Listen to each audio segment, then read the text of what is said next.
So welcome to Game 21, Session 20, but this is exciting territory that we're in now. We are moving forward fast and furious. So last week, for those of you that were here and remember, and if you weren't here and if you didn't watch last week's video, Dawson, don't even worry about it because Kieran was passed out the whole damn time.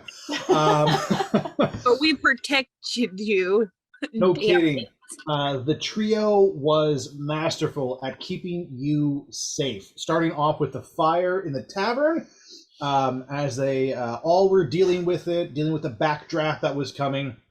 But they managed to protect everyone from the fire, get it mostly put out by timing themselves extremely well with how they let out enough pressure to suck the fire out the front door, almost killing Yasin in the process, but the boy was quick.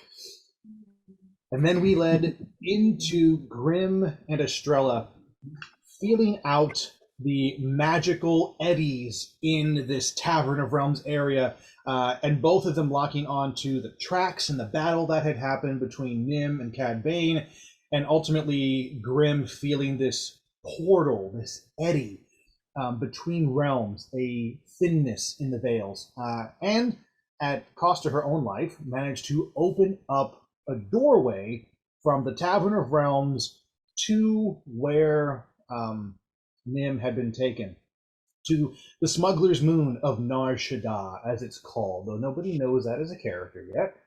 And all of you went, taking Kieran's unconscious form with you, Yasin just carrying him, really kind of paying Kieran back for when Kieran had to lug Yasin's lifeless form in Hyrule. So I think it's kind of it's an even Give and take. So as you all got to Nar Shaddaa, you were in a dark alley in a world that was extremely unfamiliar, filled with technology, lights, sounds, smells that you just completely alien to you, literally. But as you dived in deeper, Cad Bane and his gang found out where you were, was sort of there waiting, if you will, in a way. And a chase began, with Estrella looking at Cad Bane's guns and literally forming her holy weapon, this relic, to look like a blaster and to function pretty damn close. And so her and Cad Bane literally getting into a shootout as she used her master shield to deflect his shots as everybody was running the opposite way down the alley, ducking into a building, which was kind of this luxury beauty parlor for massages and spa and all that stuff. And Cad Bane just getting pissed off and just floating around the outside, flying, his gang on their swoop bikes. In the end, Yasin had managed to call the store's owner, Yasin having a deep understanding of dwarven mechanisms and having spent time with Dwemer technology. He rolled extremely high on his history.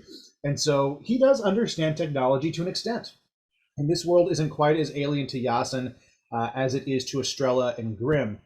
He made a phone call and got a hold of the owner, and the owner was flipped out that somebody was in his place and literally called the cops on them, or what goes for cops on Nar Shaddaa.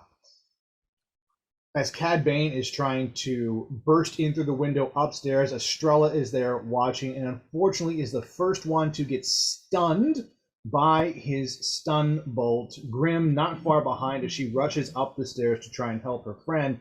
Both stunned, both grabbed. By the time Yasin gets up there carrying Kieran, he watches as the two of them are put onto separate speeder bikes and flown off out into the distance. Hello, cat.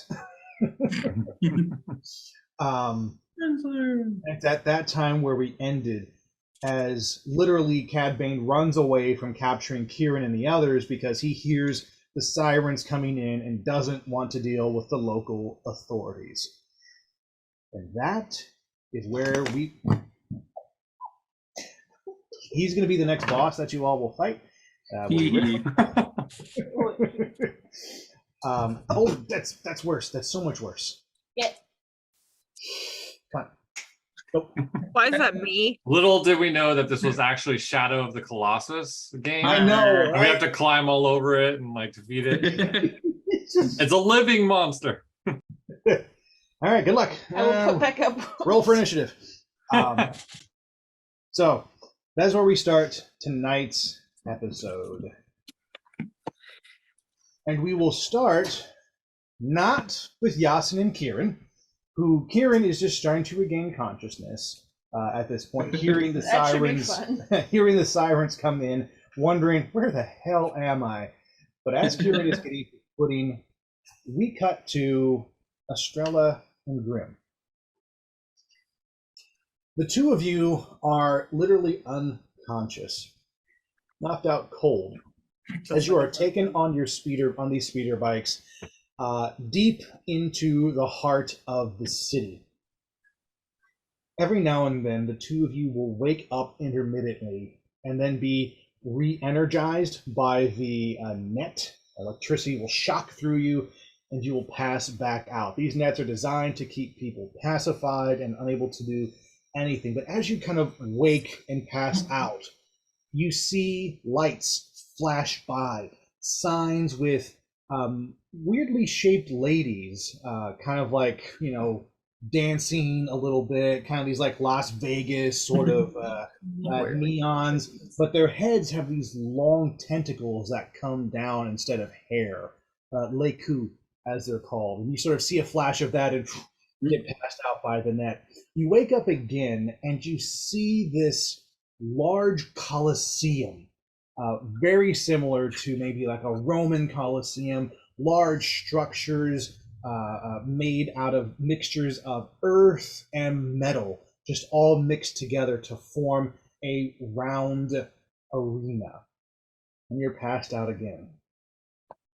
The next time that the two of you wake up, it is as you are being stripped naked. Literally, all of your gear is gone. Your rings, your daggers, your axes, your clothes, any armor you were wearing, any shields you were carrying has been stripped bare. If you look at your sheets, I've taken the liberty of making you naked. Oh, thanks.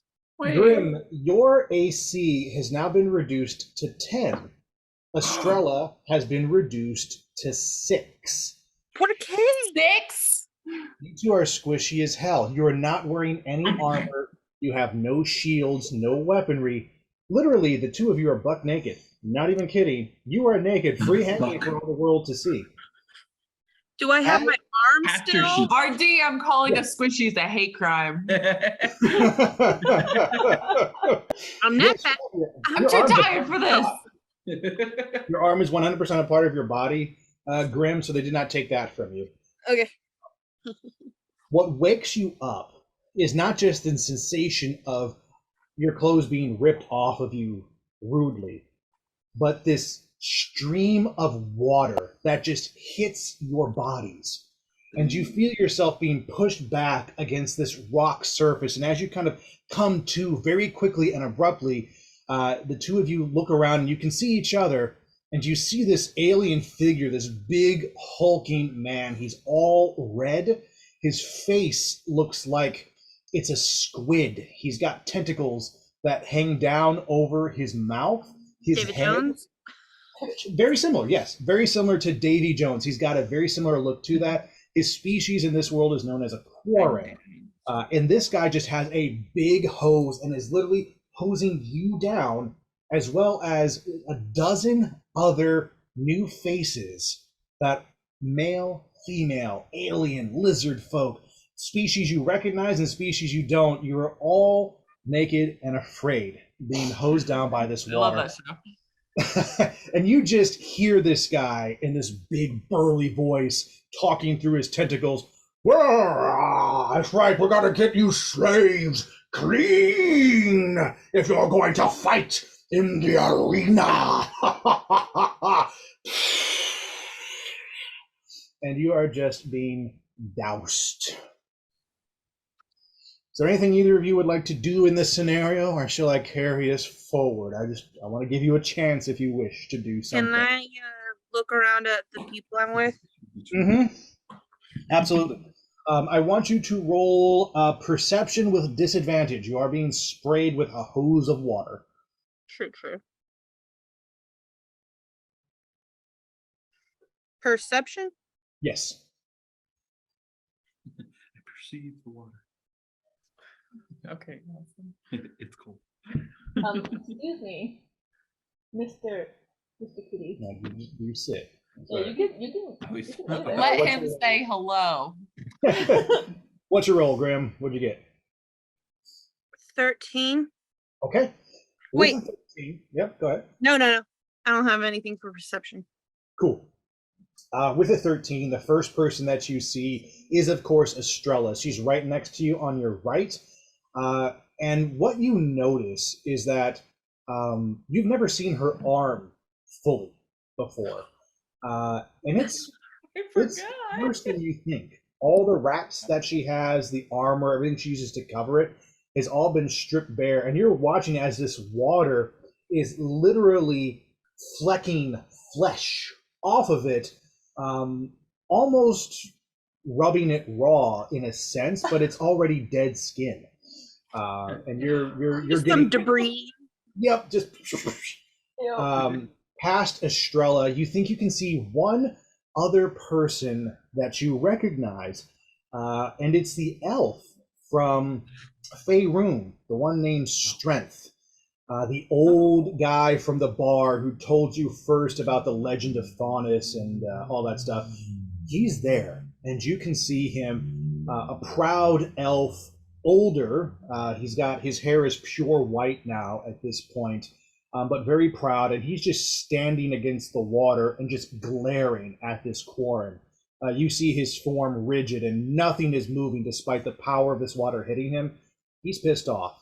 And for a second, he kind of looks to his left, and he catches your eye, and you see his eyes widen as he recognizes you. And the two of you share a "what the hell are you doing here" moment before the quarren goes, "All right, that's enough of that," and turns the water off. You're all dripping there. Estrella, is there anything that you want to do before we move on? Anything you want to look at, say?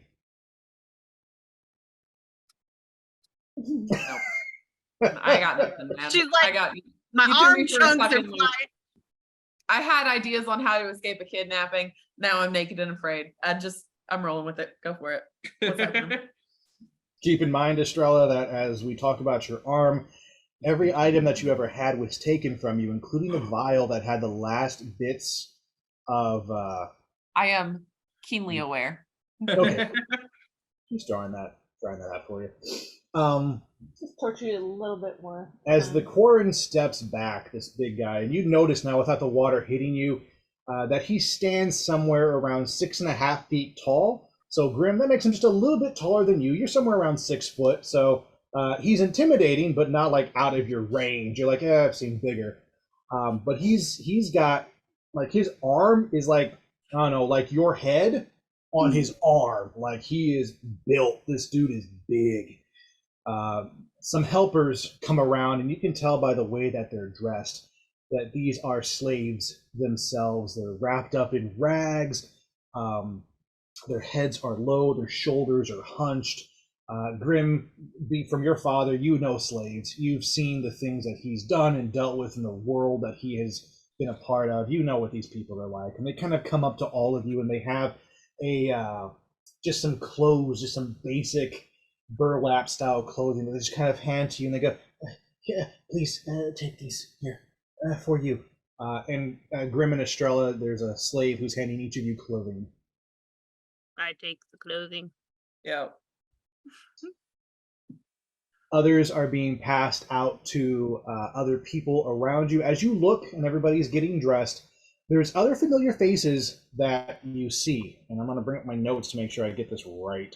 Because so totally prepared. Cool. So you all saw Strength, and you watch as he kind of tries to do the best with this rough burlap clothing to make it as elvenly regal as possible, but really the dude's just wearing a schmuck. I mean, it's the best he's got. You also see a small goblin. He's much older than before, He is shaking heavily, but you recognize him immediately as Thok. And he's there pulling on his own small clothes, and he kind of looks up at the two of you and goes, "Oh, Thok, where the two of you come from? Oh, this is bad. Why is it? You should be on the outside." Oh.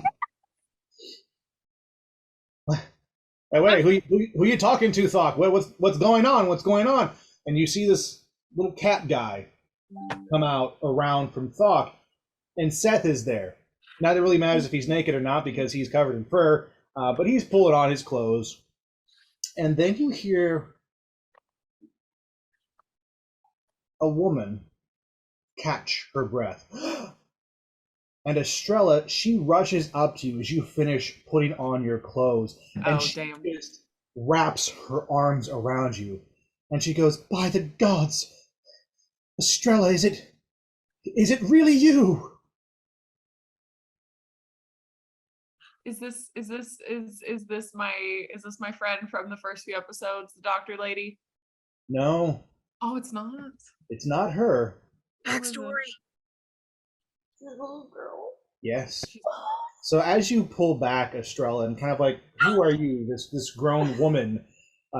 You can tell that she's young. She's probably like 20 years old, maybe even 19. You recognize certain features about her face, but it's her eyes more than anything. These playful, bright blue eyes and this golden hair.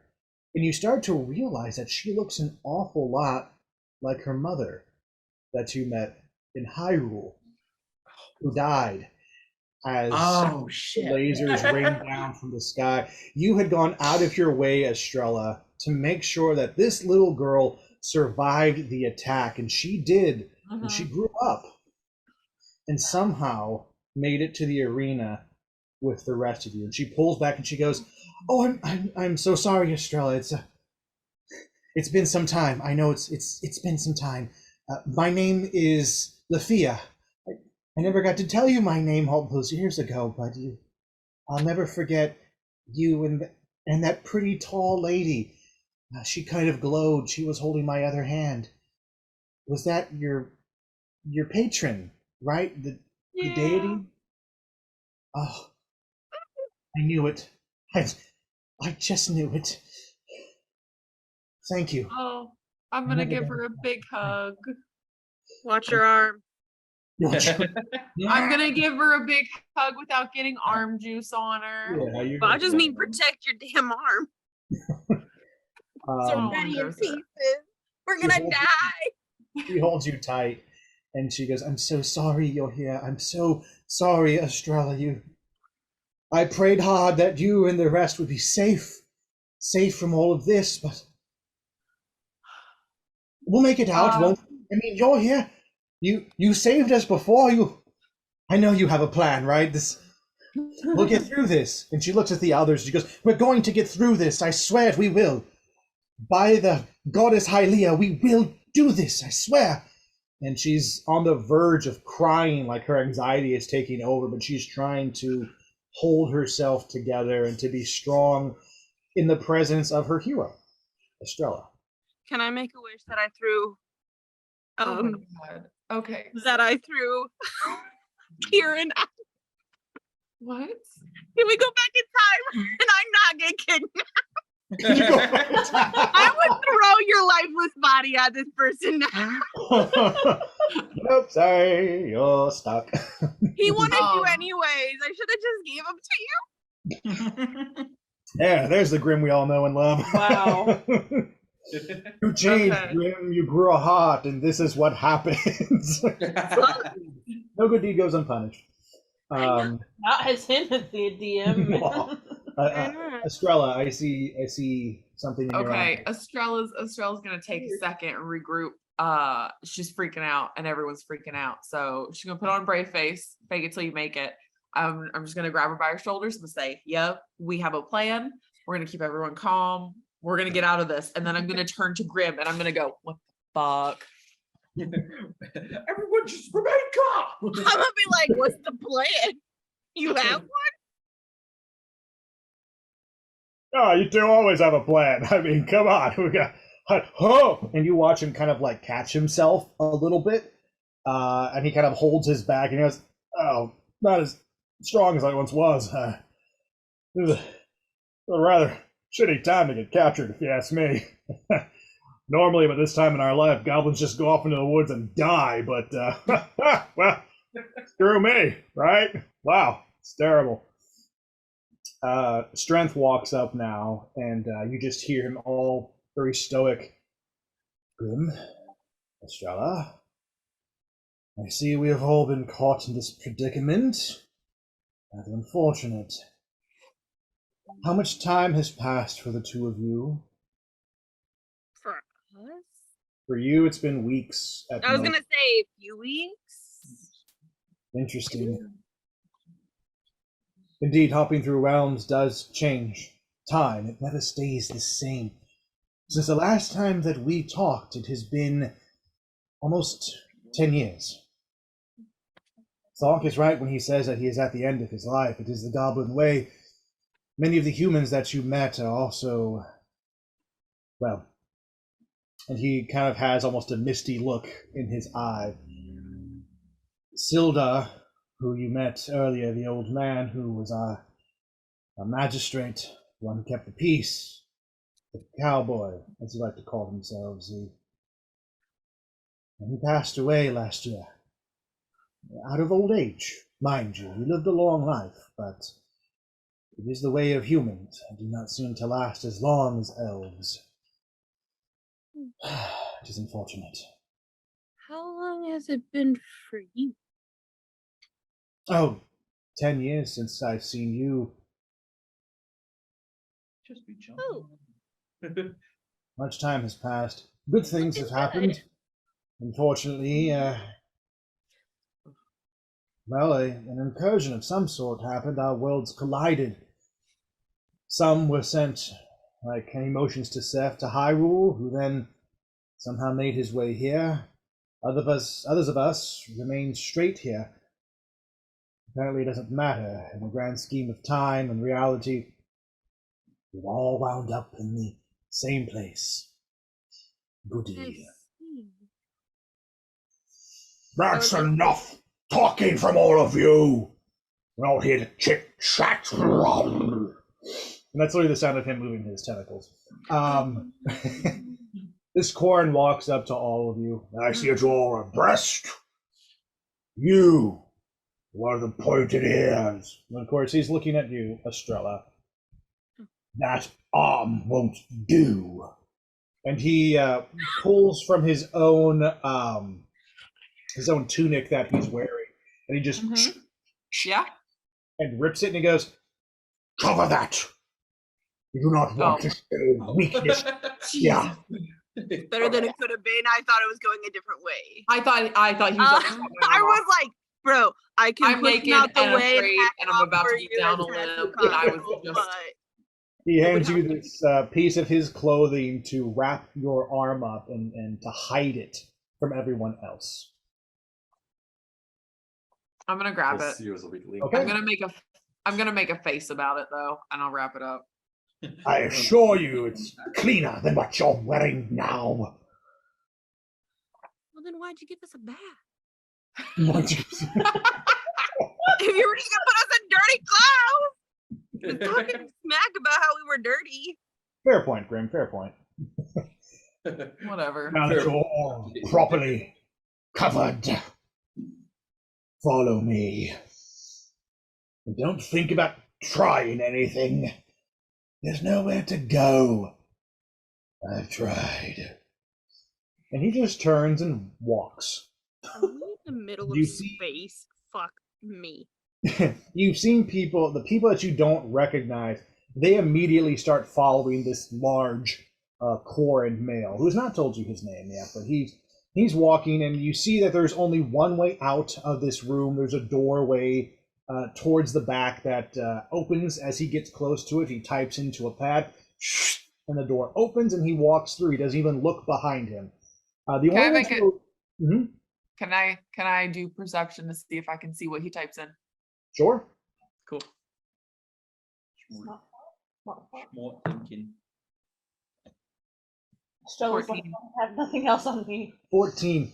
This guy's got a big body, but you do catch 3 of what you think are 6 numbers. And you see him, they're not, you wouldn't recognize them as numbers. So to say, like, it's not a 1, 2, 3, it's all alien symbols to you. Oh yeah, that's right. I forgot about that. But what you see is him pressing upper left, lower left, middle. So if you think like 1, 2, 3, 4, 1, 2, 3, 4, 5, 6, 7, 8, 9, literally he went top, bottom on the left, and then the middle. And then the other 3 numbers you couldn't quite see him press. They were out of your field of vision, blocked by his incredible tricep.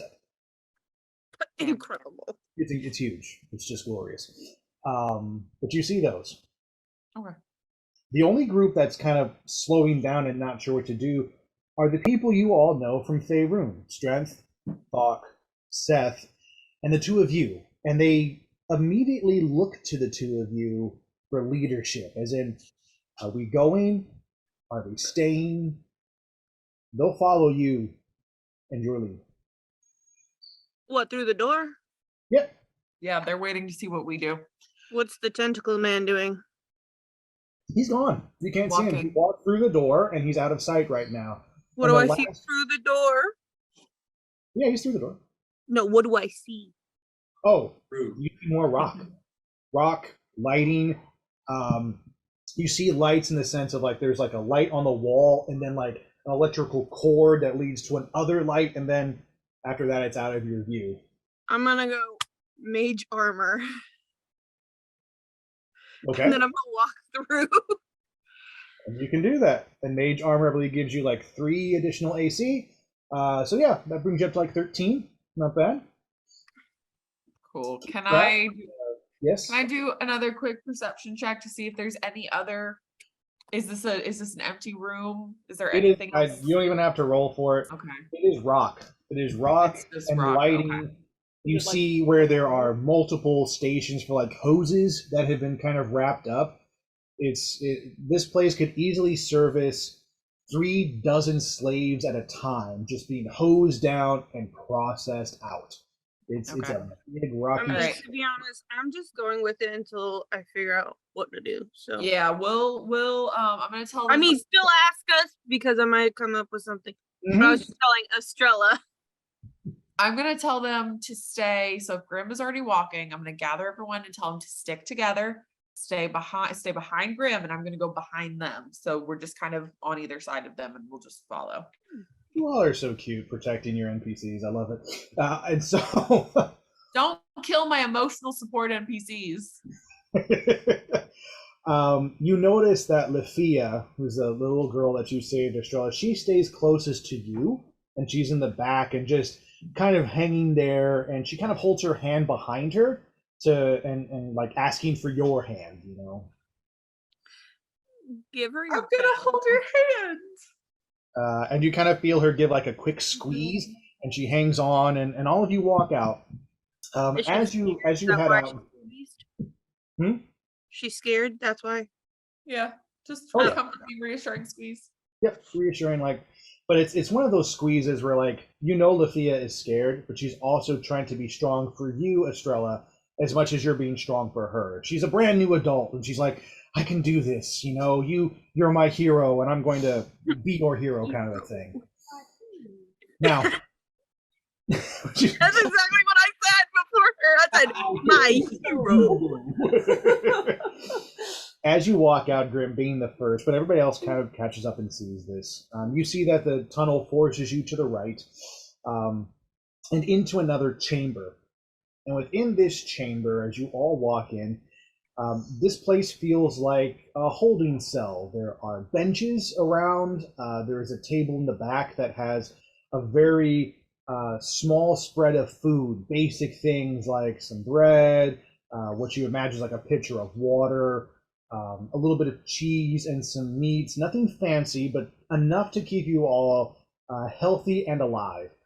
And then further back past these kind of benches and this food spread, you notice that there are cots set up, almost like a military barracks style, for everybody to sleep. And to the right of that are training dummies, various forms and sizes of gladiatorial training things.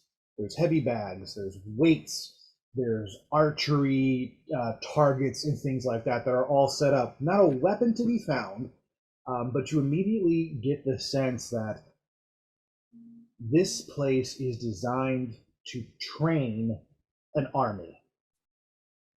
And as you all enter, the door closes behind you, and you notice now that you can recognize this metallic archway carved out of metal. It looks like rock metal, very jagged. And these doors shut. And when they shut, you almost hear this release of air. It's the sound of the locking mechanism that keeps it together. There's no other way in or out of this room. The Quarren turns to all of you and goes, "Welcome to the rest of your life. Here you will live, eat, train, and learn. Because you are all slaves of Roka the Hutt, much like myself. Some of you are scared. Get over it. Some of you are pissed. Good. Use that. Hold on to your anger. Because the only way you will all survive is if you are willing to fight and kill. You're all gladiators now. You're all weapons of entertainment for his most glorious Roka the Hutt." And you can tell that this guy is dripping with sarcasm. He's not happy any more than any of you are. "I will be your teacher. I will be your disciplinarian if I have to. I will never be your friend. But if you listen, you might learn to survive, as I have. You don't need to know my name. Names are meaningless here. You only need to know what I am. Your fight master. Address me as such. Do I make myself clear?" And you hear like, "Yes, fight master."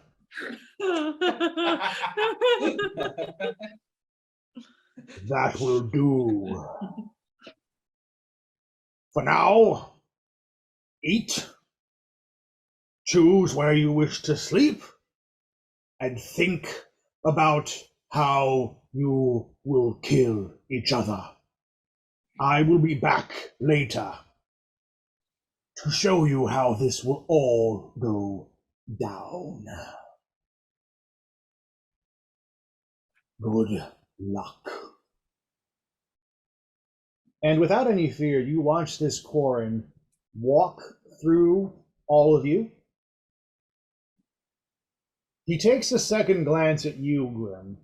You are perhaps one of the most intimidating figures in the room, and you have not shown any weakness. You're taller than pretty much everybody else, and you have a metal arm, something that just sets you apart from the other ones. And he looks at you and he pauses for a second and he goes, "You'll do." And as he approaches the door, it opens to his presence and immediately closes behind him. The group is now alone. The 5 of you, the 5 from Faerun, and over a dozen others. What do you wish to do? I want to do. I guess it would be how I was reaching out to try to feel. Oh shit! First of all,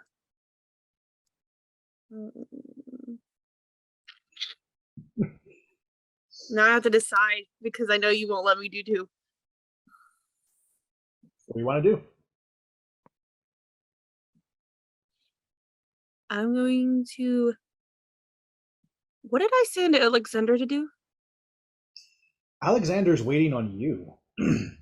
So you sent him to go and talk to the other deities and creatures that are in his realm to learn more about Thanos and what he could hear and different legends and stuff like that. But he's also waiting on you to contact him about when you're ready to retrieve your scythe, your spiritual weapon that you do not have. I'm gonna contact Alexander. I want you to roll religion. I want you to pray. Estrella, what would you like to do with? That's actually a really good idea. I'm gonna call on my deity as well if I can. You can. I would like you to go ahead and roll religion as well. Yeah. I got 14. Okay. All right. Now let's see what Estrella gets, and then we'll resolve this. I had to do it with disadvantage, correct? Yeah, she has 2 levels. Yes, because you're exhausted. Yep. Because of your. 22. Does that never go away? It'll go away if you have a long rest. You have to rest in order to make. The longer you don't rest, then you can build up more exhaustion. Okay. There are cots, there is food, rest is possible in this space. Grim, will go with you first. What do you do to try and call Alexander? Do you separate yourself from the group? Is there, what do you want to do? How do you you said there were cots, like Yes. bunk bed style? Yep. I'm gonna get on top of one of the top ones, so like nobody's around me, because I feel like this room ain't as big as we think it is. As you go for this top cot, there is someone else who's kind of beelining for it with you. This lizard folk guy, he's thin, wiry, definitely has a long snout with rows of teeth, scars across his muzzle. And he kind of looks and he goes, I get the top cot. You can sleep on the ground.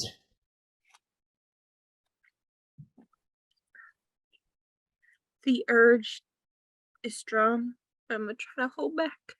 You can do whatever you want, Grim. This is a fellow slave. He's as naked and afraid as you are. You all are covered in burlap sacks. You're just cloth. So it's not like he's got anything special other than what his species has, teeth and claws. Okay, so where are we? Like, give me a scenario. Like, where is he standing? So the two of you, the cot furthest away from everything, the darkest, most private area of this cave, if you will, is in the back left. As you walked in the back left, from furthest back, you see that there's 2 cots there, and it kind of starts the whole row of these barrack-style bunk beds. And so you want that top corner. And as you walked forward very calmly, you'd see him out of the corner of your eye just coming towards you. And as the two of you kind of know that you're going for the same place, he just claims. He just looks at you and hisses, and he wants the top one. I'm going. Let's do intimidation. Sure. Because I really don't want to have to fight you before I do this. Mm-hmm. I'm going to do my thaumaturgy. Yep. And I'm going to grab his jaw with my metal arm. Uh-huh. And, like, face it towards me. And then with my thaumaturgy, I'm going to... is it dark, you said? Where we are? Yeah, there's some shadows for sure. I'm going to turn him a bright red. Oh. And have the thunder crackle in the back. Okay. I don't even have to roll for this. Everybody's on edge. Everybody's frazzled. And showing the first sign of an alpha, literally just like alpha smacking this guy, not only do you get his attention, but at least 5 other slaves around you all turn in your direction and just watch as you just grab his jaw, bring him in close, and just red seeps in around the walls everywhere. And they hear this thunder crackle, and they're like, where the hell did that come from? What do you say to this lizard? I'm not saying what I first thought. Say it. What? Okay, I'm just gonna be like, I can't laugh. I'm gonna be like, I'm having a really bad day. So please go somewhere else. That was the nicest thing ever. But, I was gonna be like, get out of my face, peasant, but I was like, that's a little too much. No. this lizard, his eyes widen, and he can feel you squeeze on his jaw. There's more strength than a normal tiefling. This is a metal arm that you have, and he's and as his eyes wide, he goes, I'm so sorry. Yeah, I'm so yes. Any bunk, all the bunks, they're all yours. I am a worm. I am your servant, mistress.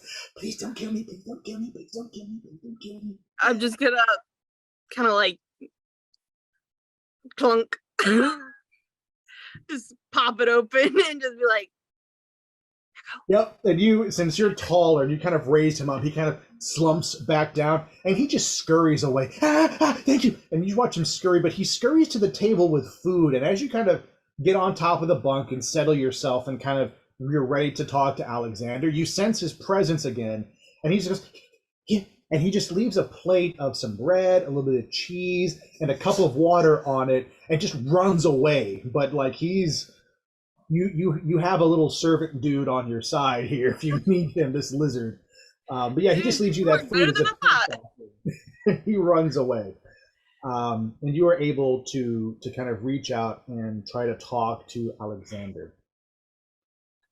As you do, you feel the strangeness of this world. It's almost as if there is a barrier that you have to push through like cotton and just move it to the side. And as you do, it gets thinner and thinner until it's like silk sheets that you're moving, and then like cobwebs. But it takes you a little bit of time, and it takes a bit of energy. And as you do, you finally make it to this kind of astral realm where you know Alexander to be. This study that he's created for himself in this realm that looks very similar to the one that your father had. And there's a big chair and a roaring fire, and it's almost like you just see two walls of it, and the rest of the world is this kind of ethereal gossamer white.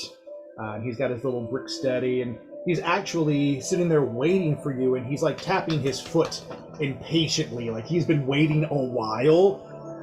And and you hear him, he goes, well, Valencia, it's about time that you arrived. I thought you might have wanted to go for your sight a little sooner, but, I see you've thrown yourself into another realm. Cool, great, awesome, wow.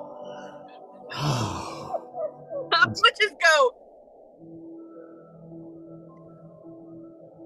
I've been busy. It's fine. Look, you're here now. What is it? What can I do? Well, first of all, I somehow managed to become a slave.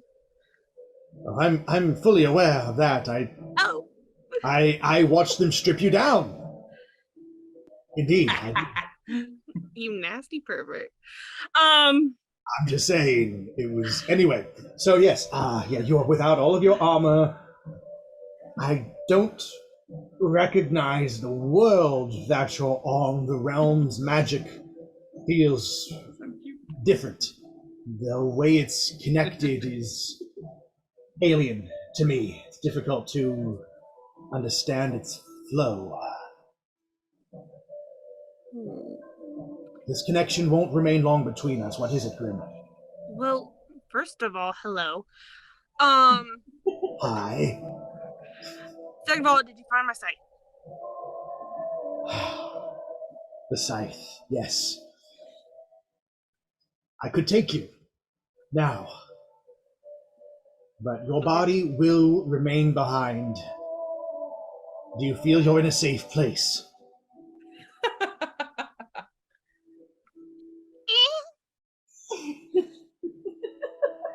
What the fuck? Yeah, okay, let's go. Okay, so be it. We're gonna die. He holds his hand out to you and he goes, take my hand. And as you touch his hand, you feel him wrap his fingers around you, very warm and tender, and you feel pull. And as he pulls, the whole world kind of rushes by you as if you're traveling at a high speed.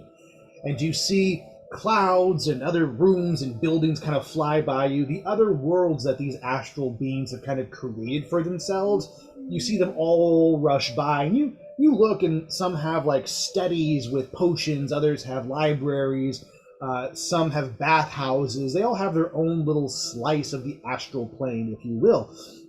But when he brings you to this central area, everything stops.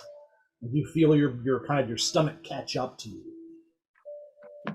And in this space, you see columns that rise up and disappear into the clouds. And these columns form a circle around these stairs that step down into a small area where there is a woman who stands shrouded in all black, literally a shadow against all the white. And you hear Alexander kind of mutter under his breath, "That's way too bright here, swear to the gods." And in this lady's hand is a scythe. It reminds you a lot of the scythe that you would wield when you summoned it, but it also looks an awful lot like the scythe you saw Alexander have when you saw his image try to attack you in the dark realm of Faerun, in that space where you were trying to get the Horn of Faunus and all of your fears were attacking you. In that realm, you saw a truly demonic Alexander wielding a very death-induced scythe. It's the same scythe that this lady is wielding now. Alexander looks at you and he goes, "I cannot go with you any further, Valencia. This has to be on your own. All I can say is, trust your instincts, and good luck. I will be here to observe only. She has expressly forbidden me to interfere in any way."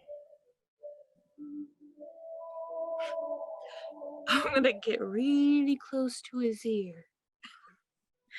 And I'm gonna be like, who is she?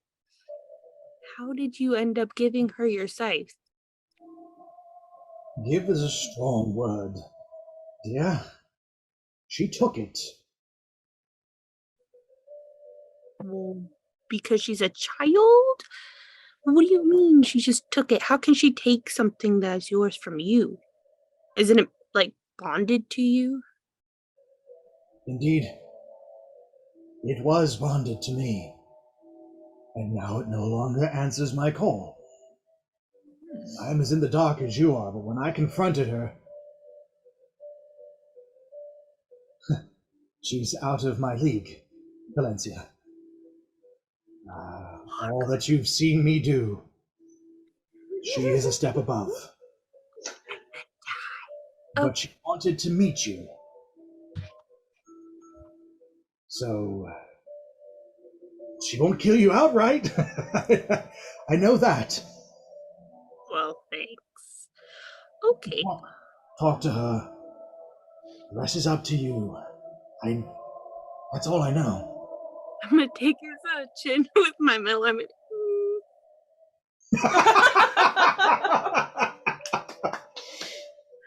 Yeah, and at the corner of your eye, you see him rub his chin, and for like a second, he's like, "The hell!" But then he also gets this like little smirk, but he tries to hide it from you and just kind of like looks the other way as you walk down to meet this visage of death, holding an extremely powerful-looking scythe. We'll pause there for a second and move to Estrella. Good, I gotta figure some stuff out. Estrella, what do you do to contact your deity?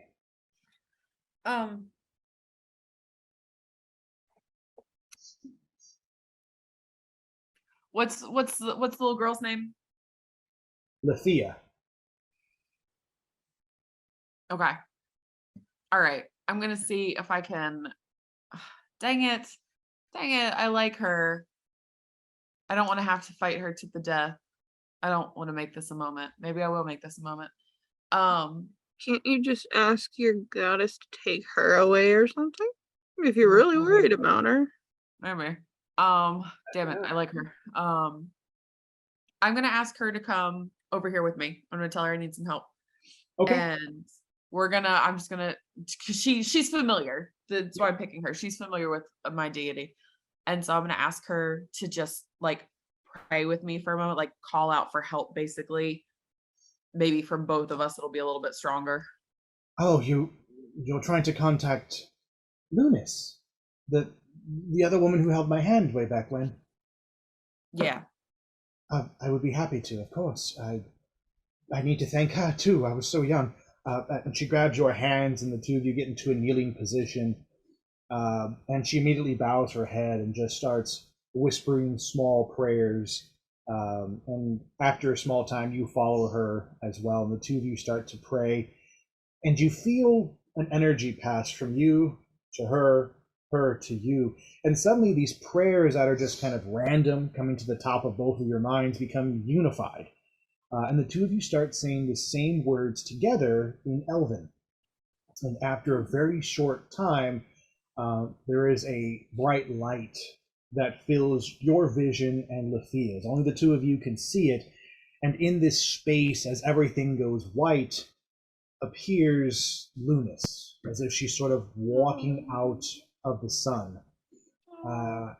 And she looks at the two of you, and you hear her, "Oh, Estrella, I That's fine. was not expecting your call this soon. What can I do? What has happened? Where are you now? Who is this with you?" Oh, I'll give her the rundown who this is. Don't know where we are at. We are we have nothing. Unfortunately, I don't think we're gonna make it very long. I need a little bit of help here. I am so sorry, my child. And she comes over to the two of you, and she reaches down and kisses you on the forehead, and then goes to kiss Lethea, and she goes, "Oh, my dear child, you have grown into such a beautiful woman. I'm so glad I could be there for you when you were so young." Estrella, what exactly is it that you are asking of me? Help can come in many forms, but Oh, I am limited here. The magics are different.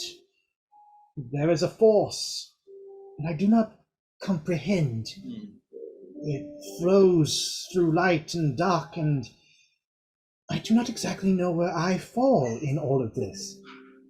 Shut up, Grim. okay, I'm gonna ask her if Don't where matter. there's lots of dimensions happening, but is there any way can we do like some portal kind of stuff and just get some people out of here, or can she, if that's too much, can she maybe point us like just to a way out? It's a big heavy sigh from. I can try. Now you rolled a 22, right? Yeah.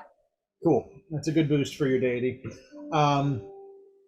You watch her take a moment and sort of look up to the sky, hold her hands out, and her head drops, and you see her fists sort of ball, and a look of pain crosses her face, and you watch sweat pour down her brow. In all of your life speaking with her, you've never seen her sweat before. In fact, you didn't even know she was capable of doing that. But indeed, she is running rivers down her face. And Lafia immediately stands up and grabs her hand, and she goes, "Hang on, just, you can do this," and almost gives a little bit of herself to Lunas. And you watch Lunas calm and pull her hand back. "Thank you, child. That helped. Truly, please, save your energy. Estrella, I cannot open a portal here. The strain is too much. If I tried in earnest, I'm not sure I could guarantee the survival of any who passed through it. But I was able to feel the energy of the realm. And there is a place, dare say a person, who is experimenting with these portals, as you call them, between realms. I saw her briefly before I was pulled back here. She is from our realm, Faerun. She is a harpy. I don't know if you've encountered them in your travels much, but she is a harpy child, lost here many years ago. You'll recognize her with her blue feathers. I believe she goes by the name Quack, but perhaps that is just her personality. It was hard to divine. But she is experimenting with ways to open portals. She could be a way to travel back to the Tavern or elsewhere if you do not find what you are looking for here in this realm. I will keep seeing if there's a way that I can get you out of this situation, but for now, I ask that you hold tight to your faith, keep strong. Know that as much as I can be, I will be with you. I sense that there is a dark time ahead, and that you will be called to fight. I sense also that there is a light at the end of this.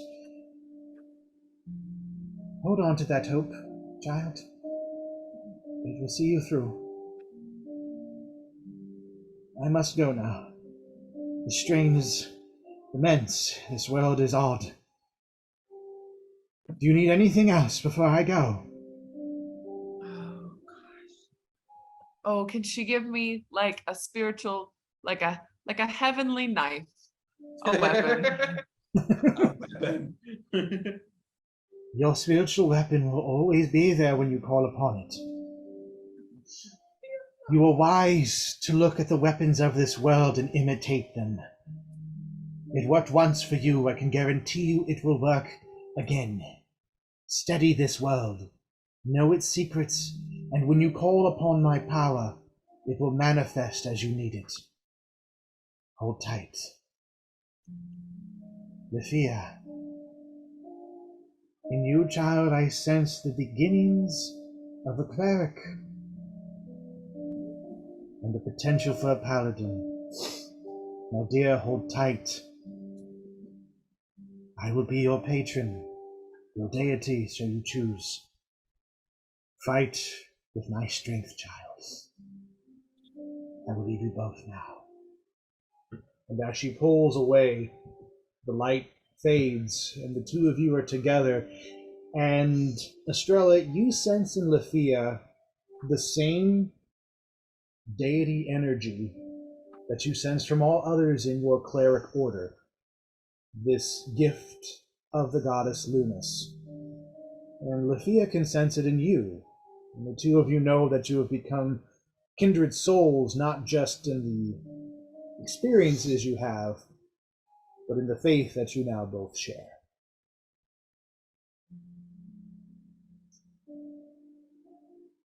As we fade from that scene, we move to Yasin and Kieran.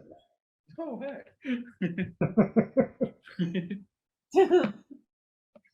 The two of you are on the second floor of a 2-story building. It has no other higher place to go.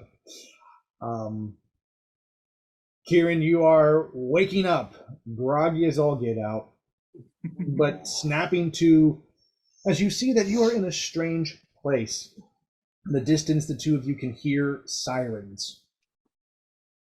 What y'all gonna do? Do I recognize any of the sounds from my previous day here? Like, would I easily? Oh, easily. The sound that you recognize the most is this high-pitched mechanical, like, the sound of speeders. It's the first sound you ever heard when you arrived in this realm, as your previous friends were captured. And so that sound stays strong in your mind as you hear all the commotion outside. Kieran kind of like jolts Mm-hmm. and grabs onto Yasin and is like, "What year is it?"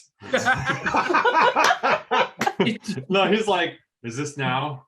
Okay, This- Doc Brown. Right? That's amazing. It's been about 2 hours. 2 hours. Since you went to sleep. Kieran's like strange little hair goes. No. Great Scott! Great Scott. No, he like kind of gets out of his arms and just kind of like stumbles around, looking like, whoa. No, By the way, did all of my sleeping count as a long rest? Actually, yeah, it did. Hey, Okay, sweet. I'll try. one of us is healthy. Slept for like 3 episodes. How did we get here? He looks visually nervous, like you can tell he recognizes the place. I guess I ask, do you have any idea about a blue man named Cad Bane? Because he knows you and he's looking for you. And As he says this, Kieran, your mind flashes to the man at the bar in the Tavern of Realms when you touched his mind and saw images of Nar Shaddaa and him kind of like chasing you down. So while you didn't know his name, a blue man hunting for you, you go, oh, it's gotta be that guy. He's Cad Bane. Cool. I don't know all of the pieces of this puzzle, but I recognize that I'm in big trouble. No, he kind of like just takes a second and is like clearing his mind. I don't know who he is or necessarily why he would be after me, but I might know a place we can go to find out. excellent, because from what I can tell on the communicator over there, I may have accidentally called the authorities. Oh, So if we don't want to get caught, we should leave yesterday. that would be a good idea. Do we have, like you said, we're on a second Yeah. story? Yep, you're on the second story. There's a bunch of windows in front of you where you could look out to the rest of the city if you wanted to. Okay, I'm gonna scan and see if I can recognize that bar from probably like if there's any like iconic lighting outside. Sure. So as you kind of look out, two things strike you. One, the sound of the sirens getting closer, but as you scan the horizon, you can see off in the distance, maybe, I don't know, like 250 yards away, give or take, you see this casino cantina. And the sign at the top just flashes, Centaures, And you recognize that as the man that you had met way before when you kind of convinced him to play a game of sabacc. You see a neon outline of his face, literally just like laughing and tossing back a drink as it kind of goes back and forth in that neon way. And you recognize that and figure that's got to be the place. There, we got to get there. And then I'm going to look and see if there's a building that we can jump onto out the window, maybe. There's no building, but outside of the windows, you notice that there is kind of like a fire escape, if you will. And there's like, ladders and stairs that go down to the main alley below. Okay. Kira's going to jump, kind of like aiming for a couple of rungs down and grab with his rock arm and just kind of like take the hit on his rock arm to like land on one of the lower beams and kind of like motion for Yasin to follow. I'm just looking out the window like, have you been here before? and Yasin's just like, like the kid trying to climb the fence because he's so beat up. He's just like, hold on. He's very gingerly moving. Trying not to agitate my burns. True. You do have burns you're dealing with. Nice. So the two of you make it down to the alley level. And from where you are here at ground level, you can see just the top of the neon sign as like the figure brings the drink up. So you still have your line of sight. And you can hear the sirens now pretty close behind you. You swear as you look back, you kind of see some flashing lights of green and purple as this world, that is their emergency colors. Sweet. Run into the alleyway. This way, that way, and then I think that way. If I remember, there's a little stand, and then we go to the left. Let's do it. Run. And the chase is on. Like it's like before he gets to the very bottom, I'm like running, like, come on, let's go. Oh, poor Yasin. Being on this. So the two of you make your way through the alleys of Narshadok, keeping to the shadows, moving left and then right, getting to the stand, turning left again. But as you get out there far enough, Kieran, you start to notice that there are wanted posters positioned very strategically. And it caused you to kind of slow down a bit about 100 yards out from the cantina because they're of your face. Now, this was the face that you remember when you came here. You were younger. You didn't have a gem eye. You didn't have wasn't missing a bunch of cheek.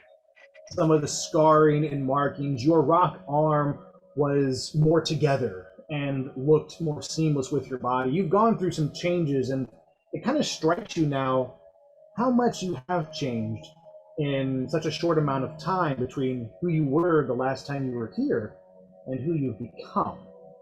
And you stop short, and Yasin, you catch up to Kieran as he slows, and you see the wanted poster as well, and make the connection that that's Kieran. Huh? I think I'm going to have Yasin just kind of take the poster and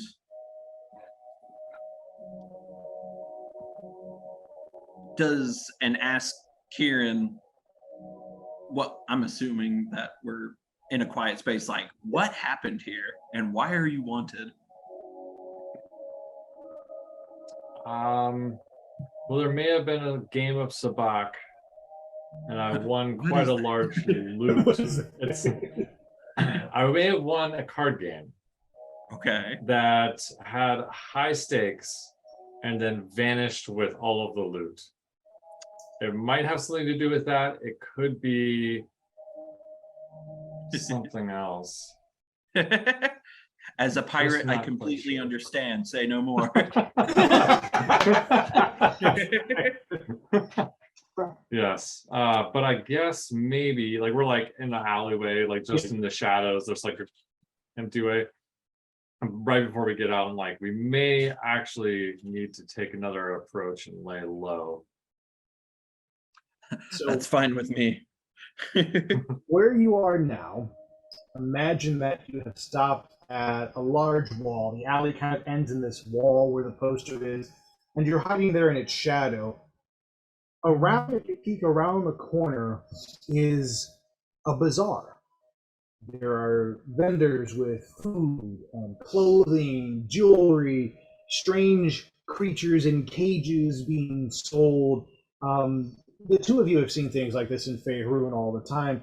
Yasin, you have seen numerous different types of bazaars in your travel, selling all kinds of exotic goods and wares. This one actually doesn't really freak you out that much. Cool, a couple of new things I've never seen before, but par for the course. But it's filled with people. It's wide open, and it is the most direct approach to the casino. In fact, from where you are, literally the casino is 50 yards or less through the bazaar, and you can see the steps that lead to the main door where you would be welcomed to this location. How do the two of you want to proceed?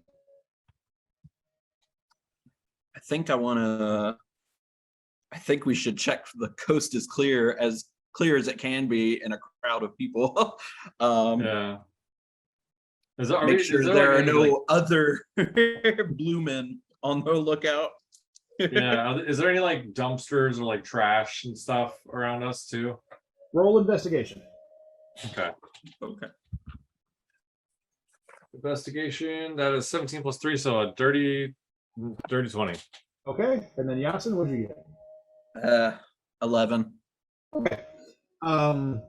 With the dirty 20, Kieran, you immediately lock on. In fact, this wall, as it kind of moves downwards away from the opening to the bazaar, there is a dumpster down at the end of it. All dumpsters across all realms pretty much look the same. Trash is trash.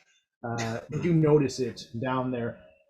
With an 11, Yasin, you don't find the dumpster. You're not even looking in the direction that Kieran is for the dumpster. Instead, you're looking out towards the bazaar, and you notice that there is every few feet, yards, give or take, you notice that there is somebody dressed in a uniform. And you see them as you spot them, you go, there's like 4 or 5 people out there that are dressed in the exact same style of uniform. And they kind of have guns at their sides. You recognize a pistol. You notice on their other side, they have access to something that looks like a bladed weapon. And you quickly surmise that this is probably security or law enforcement or whatever, but they're just out looking around, mingling with the other guests, looking at the bazaar, but you notice their eyes are watchful and they're scanning the crowd and keeping an eye on things. I'm gonna go look for like anything that I can like wrap my arm in so it looks even less like a rock arm and more of just like I'm wearing like some sort of glove, and like see if I could find some sort of like clothing cloak cape thing so I can hide at least this side of my face a little bit so it just look like a jacked up person that's wandering around. Yeah, that was going to be my idea too. Yeah, with that 20, you can easily find scraps of material that are in there.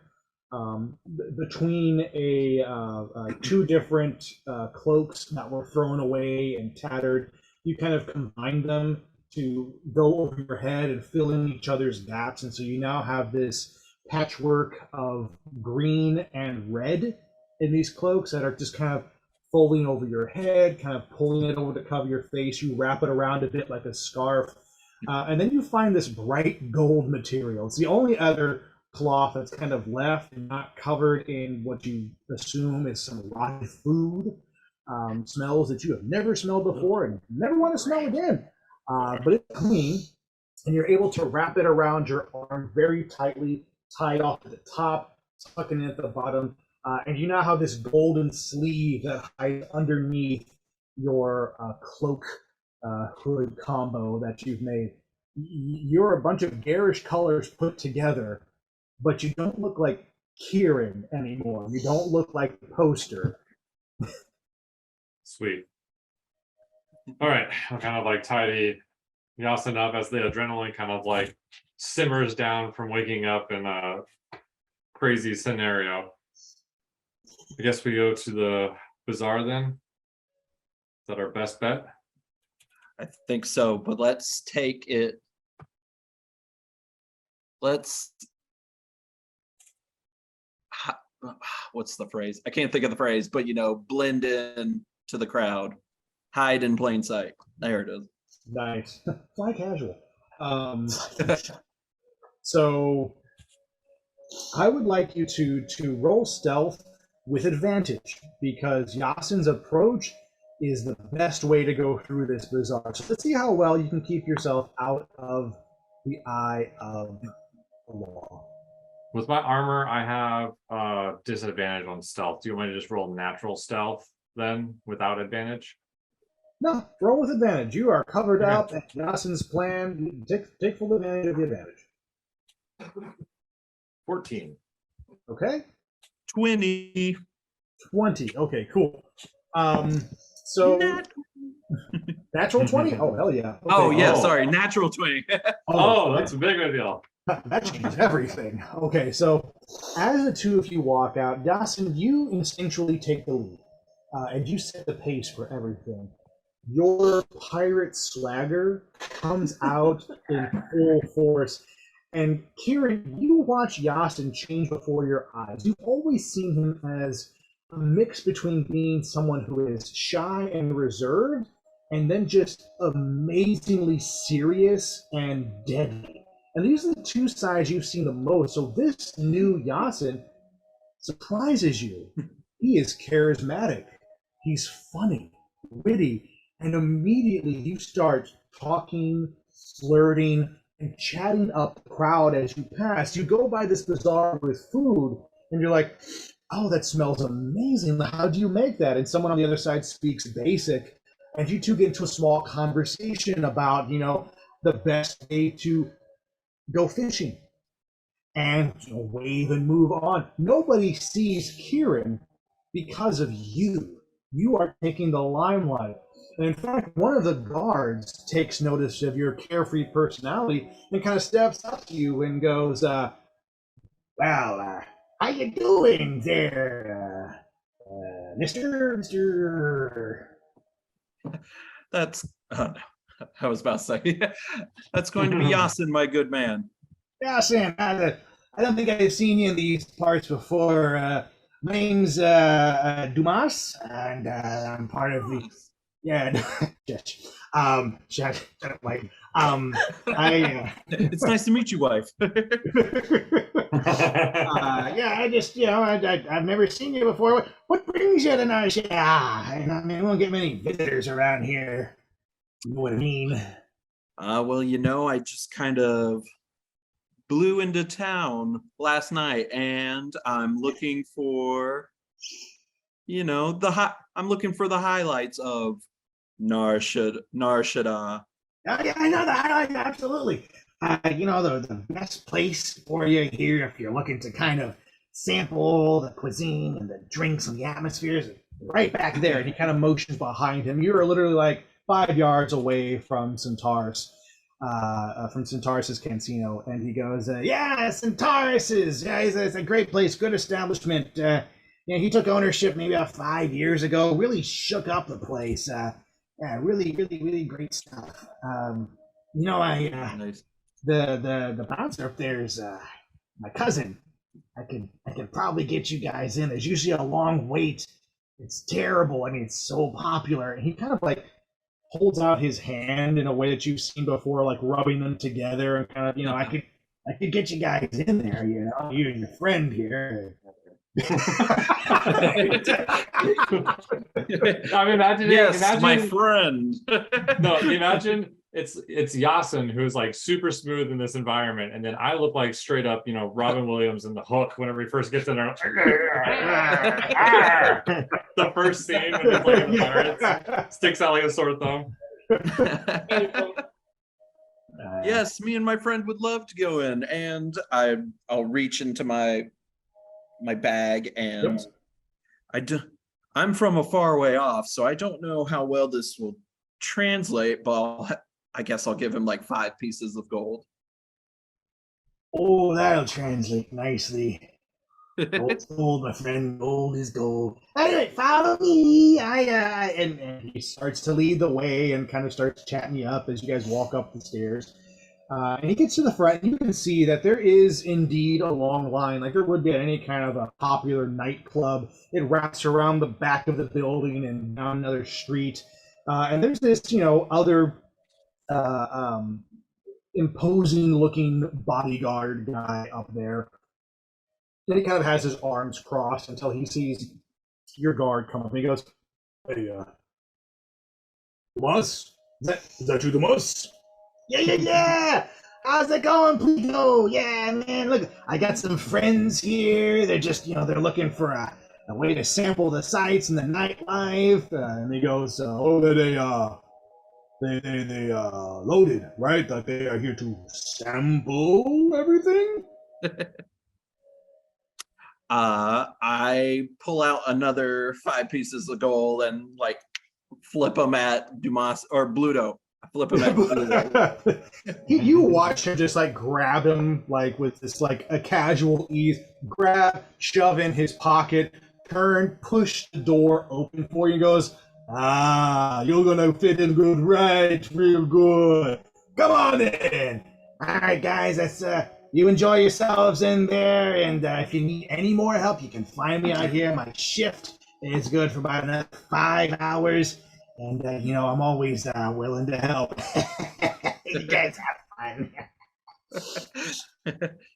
Thank you very much, Dumas. And Bluto, you keep yourself out of trouble. I know you're a wild one. I could see it.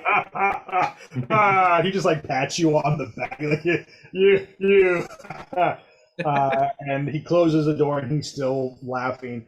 The two of you have made it into the casino. Well done.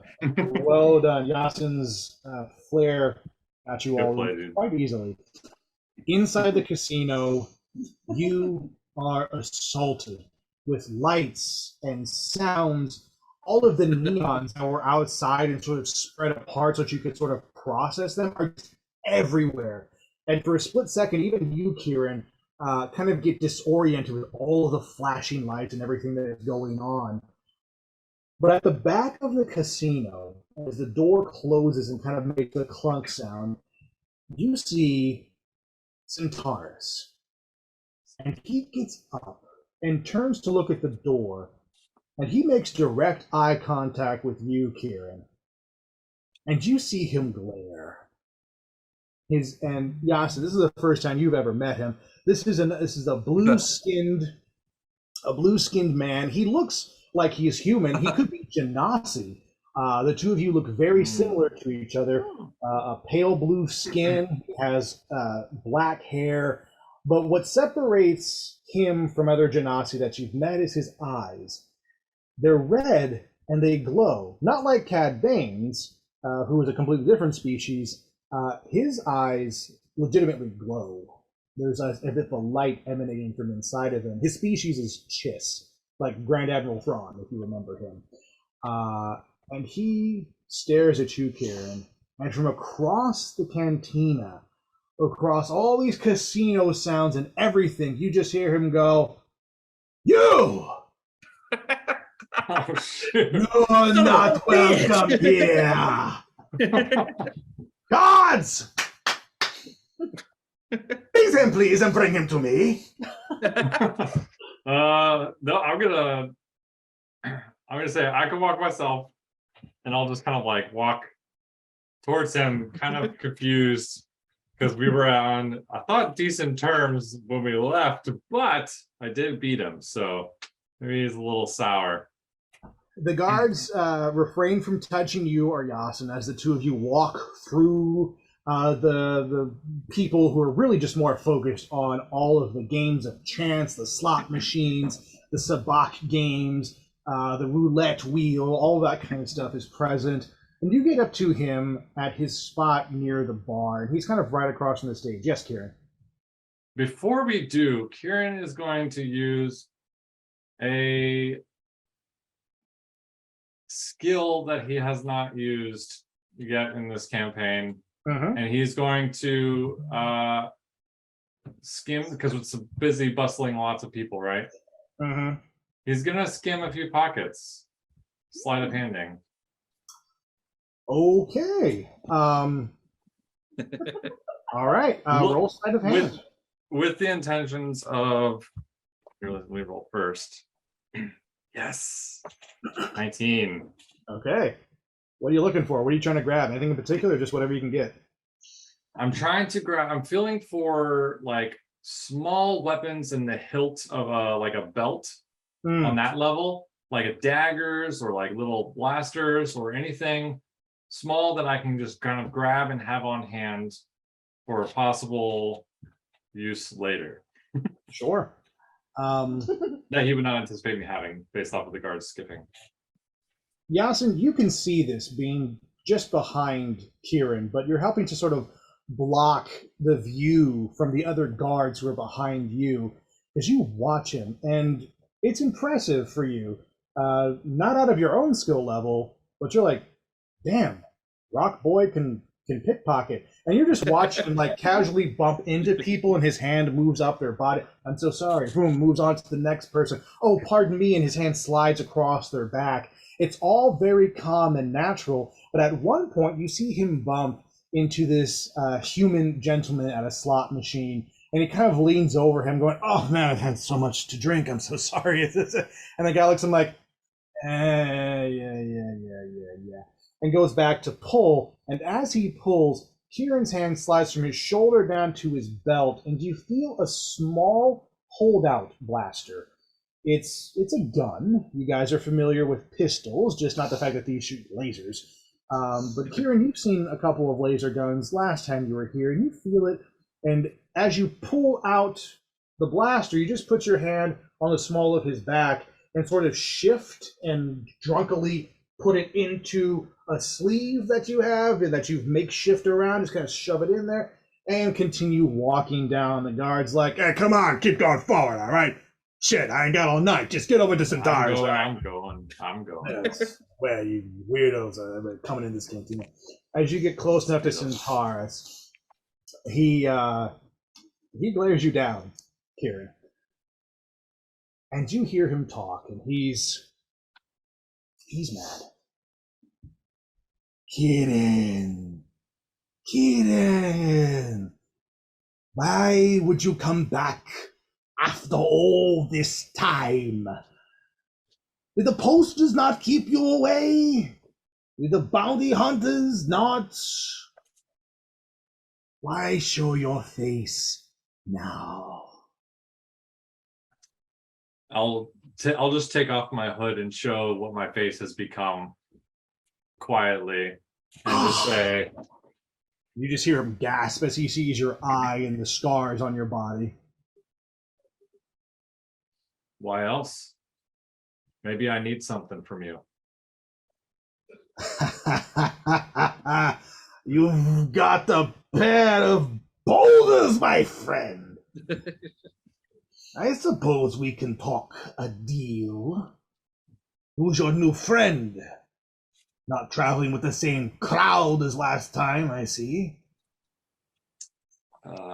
Kieran just kind of like pauses, very evidently like having a moment of like memory of his friends, flashes of the encounter the last time he was here, where it switched to seeing all of his friends die, and then just Captain Yasin. He is, Ahoy. yes. And I'll kind of like ease him up. Centaurus holds out a hand for you to shake. And you feel his strong grip. And he goes, "Oh, Captain, I suppose that you are very familiar with ships and so forth. Fought in any wars, have you?" I'm more of a I was more of a shoot. I had something I was gonna say. I was more of a a seafaring person Ah, more than a fighter. I see. I have a lot of respect for people who can master the ocean. Good, good. We would get along well. Okay, you two. Hey, Follow time. me. Pause real quick.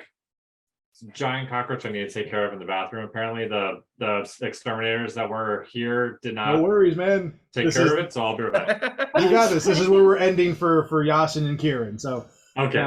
literally, you will follow Centaurus to his private room. Cool. All right, I'll be right back. Wanderer. Just a Go get it, man. Blast. As we move away from Kieran and Yasin as they follow Centaurus to his private chamber, his office on the side of the casino, we move back over to Estrella. Is Emily present to play? If not, it's okay because She had to go. Yep, good. She had to go. That's fine. Totally fine. But we come back over to her, and as Estrella and Lifa kind of come to, they can hear the sound of the door opening and closing again as the fight master walks back in. And he goes, "Well, I see some of you have got cots. Some of you have food. Good. Those of you that have not done either yet in my absence will probably die. Saves me the trouble of training you lot of maggots. Blah. So, I want you all to come over here, see something." And he moves over to a corner of the wall on the back right-hand side, and everybody in there kind of follows. And as he does, he touches a couple of buttons that are sort of hidden in the rock face, and this screen appears, just kind of a holographic screen in this space. And on it, you can see inside the arena, the stands where hundreds, if not thousands, of people have gathered to watch fighters rip each other to the death in this central pit. I want to show you something very special. Not often when we get new people coming to our establishment do we have a fight to show. So you all aren't just slaves. You're gladiators.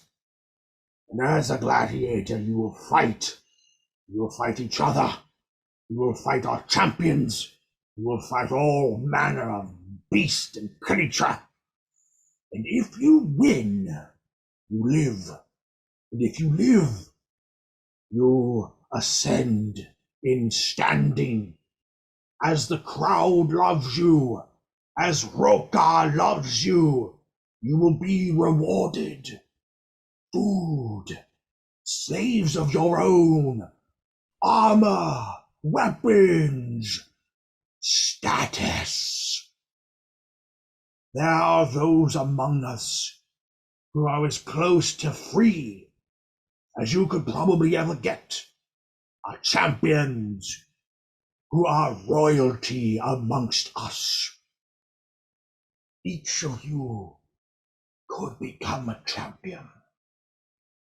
You could win the crowd, gain the favor of a wealthy noble out there, and be taken care of as you fight for victory. And one of you, maybe one of you, could kill our grand champion. Felling her in battle would assure your freedom. Yes, Roka is benevolent. Fight, kill, win, and earn your freedom. Or die, and go be with whatever gods you believe in. Watch this, for our two champions are going to show you how it's done. And now we cut to Nim. In this arena, throngs of people cheer, calling out two names that Estrella, Lifa, and the others there can hear. One of them is a call for the cursed monk. And you hear them, cursed monk, cursed monk, cursed monk. And the other is a name that means bulwark, wall, warrior, battlement. Yalda, Yalda, Yalda. And you hear them, that's too big. That's way too damn big, Dawson. And you hear them calling out and screaming for these two. And you watch as they enter the arena. A tall woman, I'm grabbing the people. A tall half giant, someone who Estrella and Grimm have seen before in your visions back in Faerun, the one who called herself Mud. She is the one answering the name of Hjalda, Hjalda, and she walks out from under the main area and out to the center. And behind her, Estrella can easily see, is Nimriani Sekuv, who answers to the call of cursed monk, cursed monk, cursed monk. And she steps out and takes position next to Mud. You hear the fight master talking to you. Oh, these are our two most worthy champions. Our grand champion, Yalda, and her second, the cursed monk. Yes, their fight will be glorious. Up at the top of this dais area, you see Roka the Hut, a large worm-like creature with an amazing set of abs holding him up high. He's not weak like Jabba and the others who are fat and gluttonous. He is a Hut in his prime, muscles rippling from his stomach on up, strong arms and chest, a tail that keeps him aloft. He is a warrior amongst his kind. And he kind of reaches out to the crowd to quiet them down. And you hear them fade. And he motions out for the music to calm as well, as there are people playing music out in the stands. And you hear his loud voice. Uda sodom bunda choguda holda sun kosado manka. And you hear the crowd scream again as he announces his champions. From his left side comes a droid, very brightly colored in reds and golds and pinks and purples, very outlandish, a big golden cape on his back. And he steps up and he goes, "The illustrious Roka the Hut bids you welcome and joins you in cheering for his champions, Hjalder and the cursed monk." And the crowd again reacts. Would you like to say something? Droid was gonna sound gay.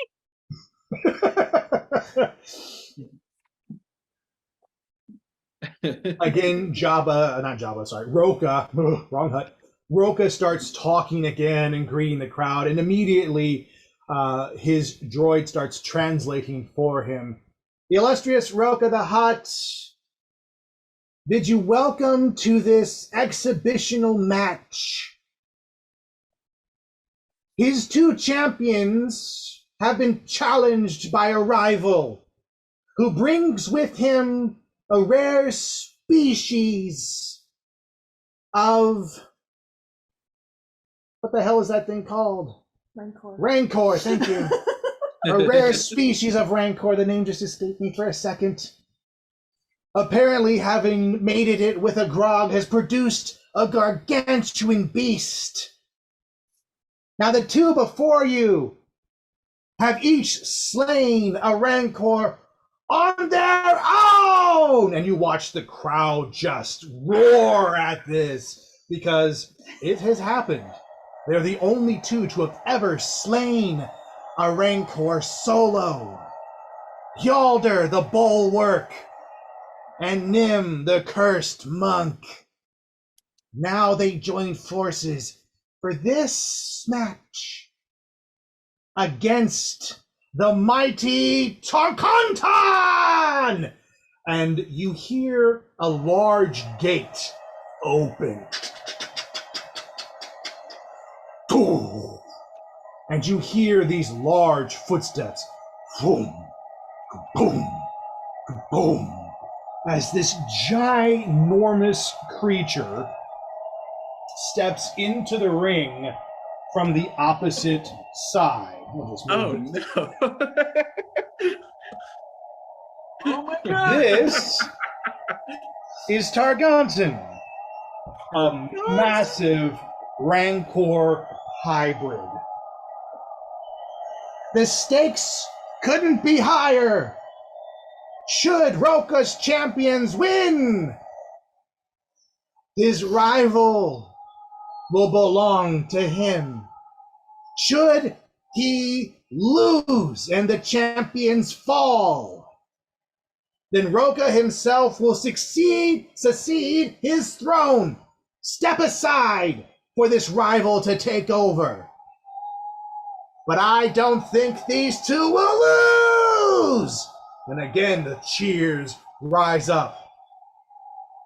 Champions, are you ready? At this point, Nim's going to turn around towards Roka and just put up a fist towards him and then turn back towards her. As she turns, Estrella and Letha, who have met her before, Lethea, can easily see that this is not the Nim they left in the tavern mere hours ago. The curse across her arm has blackened half of her body. Her entire shoulder and arm are black, and into her neck and across her face are these tendrils that look like tattoos to the unassuming. But to all of you, you have watched it grow on her body. Her monk robes have been dirtied over time, but she has augmented herself with some of the armor of this world. Beskar.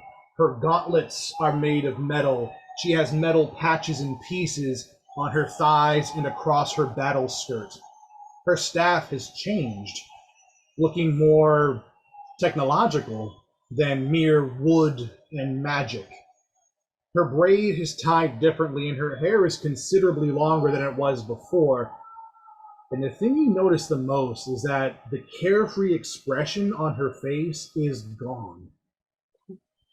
She looks like Grim, like Mud, like all of the others. A woman who will kill, who has killed before, and will kill again. Mud, for her part, raises her giant hammer into the air, and you watch every muscle on her arm flex as she does so. Standing almost 7 feet tall, she is a towering creature in her own right, and the hammer is the size of Nim. And she just motions to the crowd and starts to pump them up. Louder, louder, louder. This is Roka's grand champion and the strongest fighter in the arena. Let the battle begin! Mud rushes headlong into this fight. not waiting for Nim or anyone. And with her giant hammer, she immediately starts to swing against these creatures' knees. And you watch the Rancor buckle under these blows, mighty hammer shots that are augmented by jets on the back of it that just propel it forward. Boom! And these little shockwaves just kind of come off of the kneecaps. And you hear this thing start to roar. Nim, you're next. What do you do? I'm going to rush forward right behind her, and I'm going to try to run up one of the Rancor's arms onto its head, flipping onto its head. I'm going to take my new staff that hasn't been fully extended yet. I'm going to place it right against his head and then twist it and watch everything just pop up out of it. And you do so. As you run up this creature's arm, it just roars as another kneecap is smacked, and you flip onto the top of its head, land, extend your staff full, and you just hear this nice, glorious, just squish as you kind of penetrate down a couple of layers of muscle into this creature's head. The creature reaches up to grab at you and swat you away. I want you to give me a dexterity saving throw. Saving throw? Yep. 17. You easily duck underneath this slow creature, bringing your staff down and just kind of popping it out of its skin to get down low and stand back up in a ready position. With his second hand, he goes to swat away Mud and to just hit her with everything he's got. And she stays for a strength saving throw and catches this creature's hand, boom, against her hammer and holds it in place. She takes her turn to try and grapple a creature nearly 100 times her size. That's my girl. As she grabs and twists, she gets just enough to turn it off balance as if it's getting ready to fall. And you see her look up at you and just nod. Got it. Your turn next. I'm going to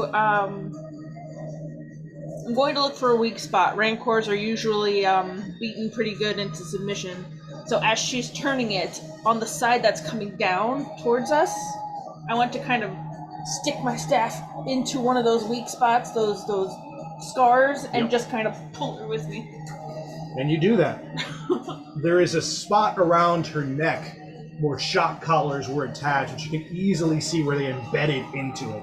And you stick your staff into that and pull. And the pain of that motion with Mud's twisting takes this creature and just knocks it off balance enough that it slams its shoulder into the stadium wall. And you hear the crowd roar in approval of this. The creature is pissed. And he reaches up, or she reaches up, grabs you around the midsection, and tosses you down into Mud. I want you to give me a Constitution saving throw, along with Mud. That's a natural 20. It's an 18 on Mud. As you feel this grip hit you, and as you're thrown, you manage to turn your body mid-air, and you sort of tuck yourself in tight. And Mud, rolling an 18, is ready. And she catches you and just sort of slides back like 4 or 5 feet. And then kind of gently puts you down. She just grunts. Huh. The Rancor has 2 more turns and just starts to tremor the ground. Ta-toom, ta-toom, going for its lair attack. I want you to make a dex save, and Mud will make a dex save with you on this. 15. With 15, you'll take half damage from this move. That's going to be 8 points of damage for you and 16 for Mud. She fails. As these tremors hit, and the rocks start to kind of break off and fly towards you. You manage to dodge out of a couple of them, get hit across the shoulder once, but kind of roll with that and keep moving forward. As you turn back to look at your companion, Mud is taking every hit and walking forward as boulders crash into her shoulder, break against her head. Blood is pouring from these cuts, and she keeps walking towards this creature and raising her hammer towards the crowd and pumping it in the air as they cheer her name. Yalda! Yalda! Yalda! Mud turns and looks at you and just nods one more time and holds her turn for your action.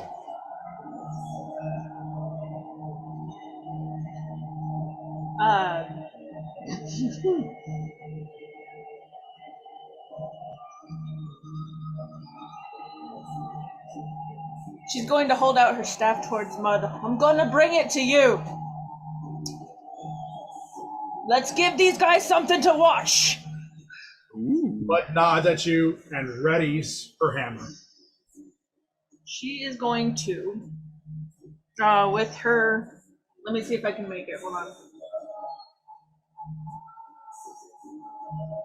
Yeah, I can make it behind him. I'm going to run behind him. Yep. Kick off a wall. I want to run up his back. Okay. And as I do, I want to jump up and kind of crash into here with a lot of force. So a key empowered strike. Okay. Try to smash into the back of its head and bring him down towards Mud. Okay. Are you looking for this to be a finishing blow or just a, just a key We're strike? still giving him a shot. All right. I want you to make an acrobatics roll. Okay. That's 18. Okay. That is more than high enough. So as you make your way under its legs, it tries to swipe you, but you just slide under, run up its back, and with your action, go ahead and roll to break AC on this creature. Mm-hmm.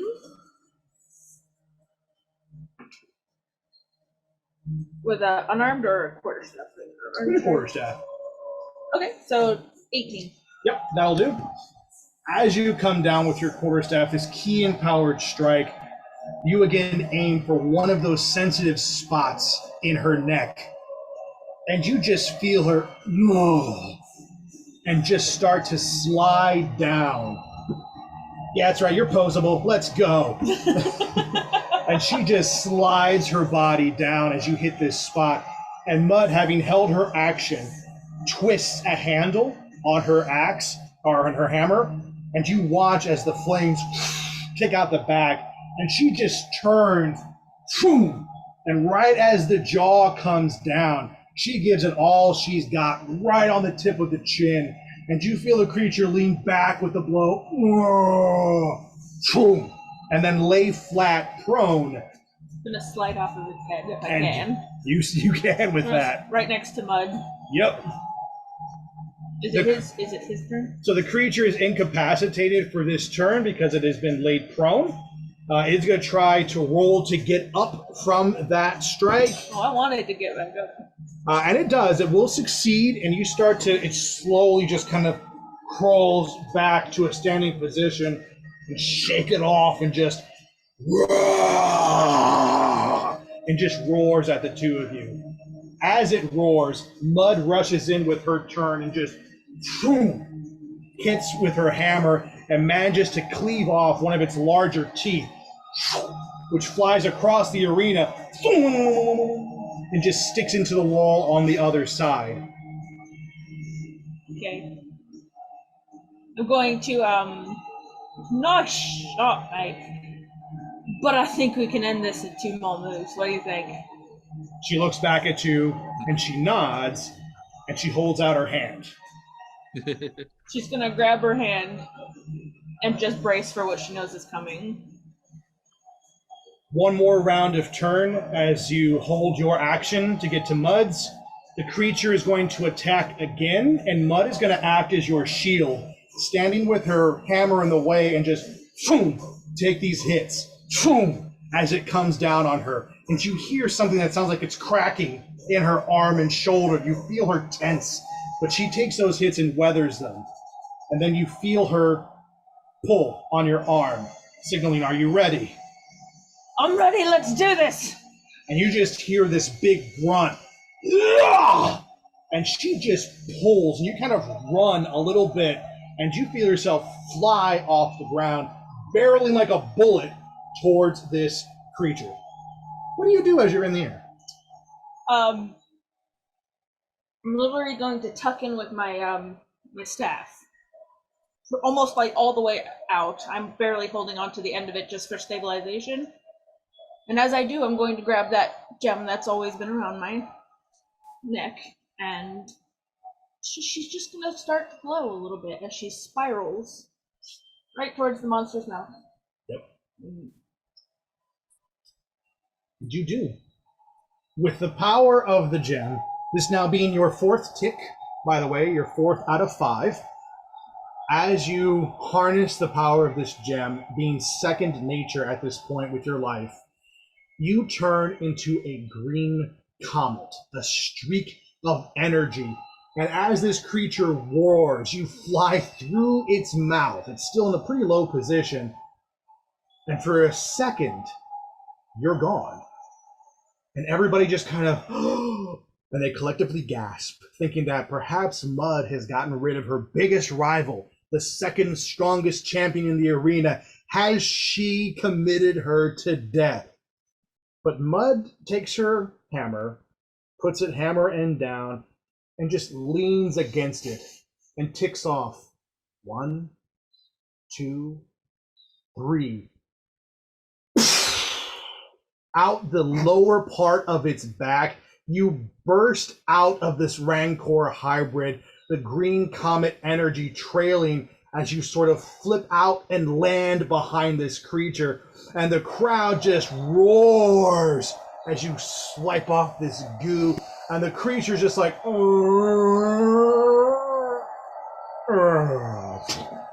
and hits the ground. And everybody is loving it.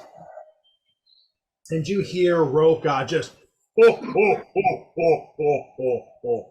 Ura solo tomo chida. And the droid comes to translate, you have witnessed the miracle of Roka's champions. They have slain the rival beast and have earned their place in history. The 2 champions make their way towards Roka, as is customary after every match. And in unison, the 2 bring their hands to their chest, hold out, and bow their head in respect to Roka the Hutt. Oro, Tuba, Tuba.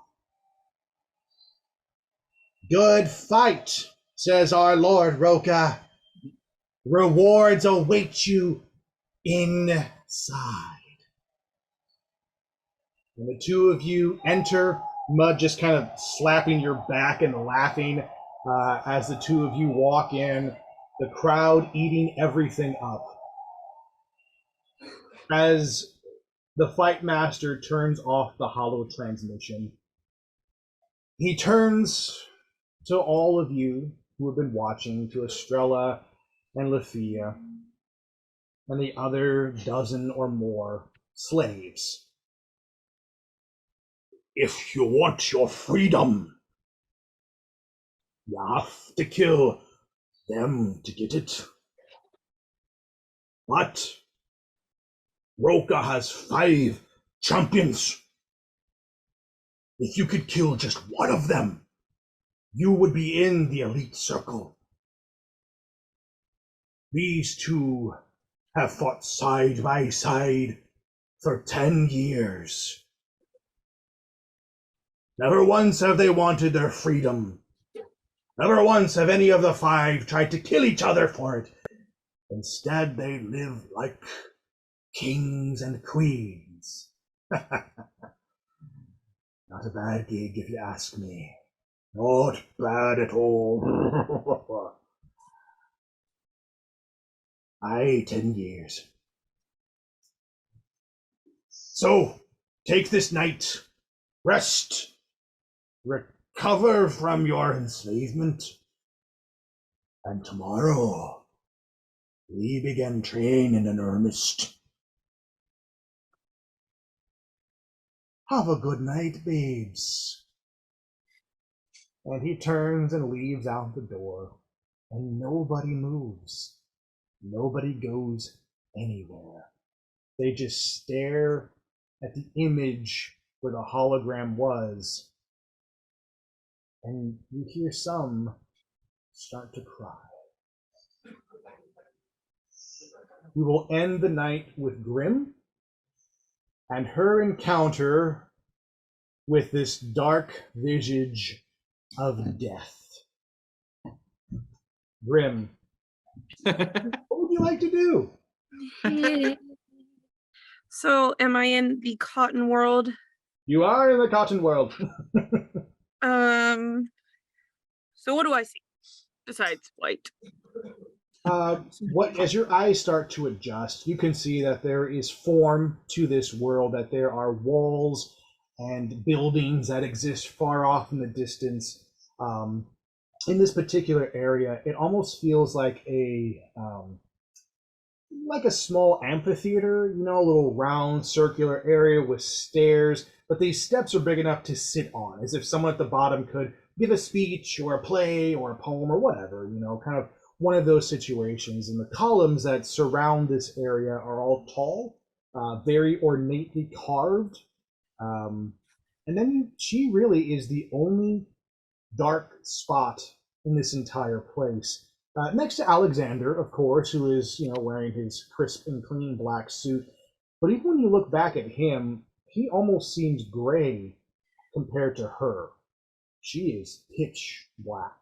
Light refuses to reflect off of her. Oh, okay.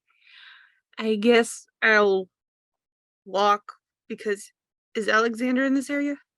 He is. He's at the top of the stairs behind you, with Okay, his hands kind of behind his back. I guess I'll descend the stairs and while going down them, I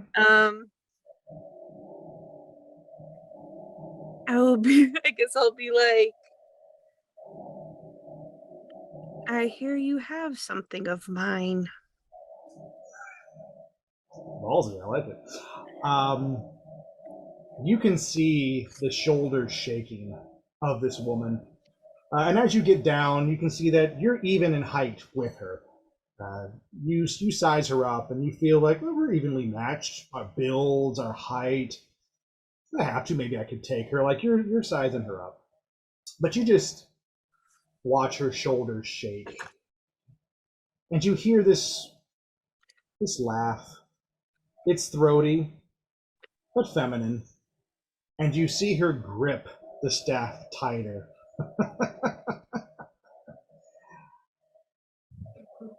Why is this yours, Valencia? Okay. I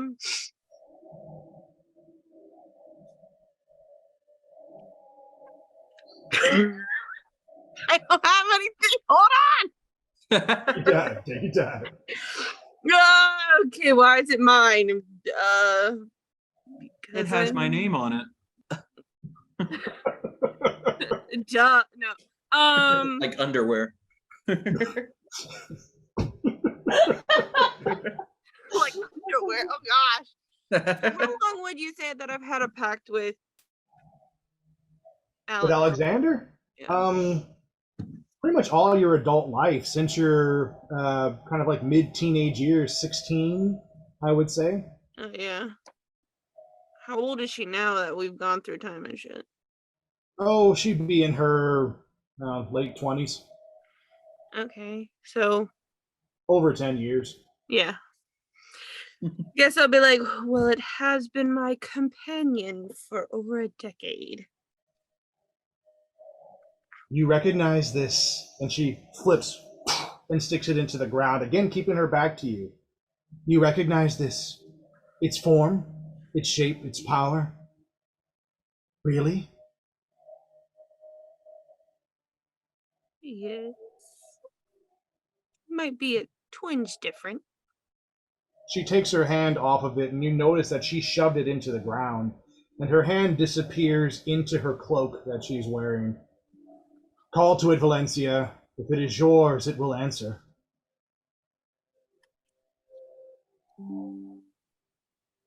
I'm gonna call it Reaper, okay? Oh. That's its name. Okay. Okay. I didn't know I forgot if you named it.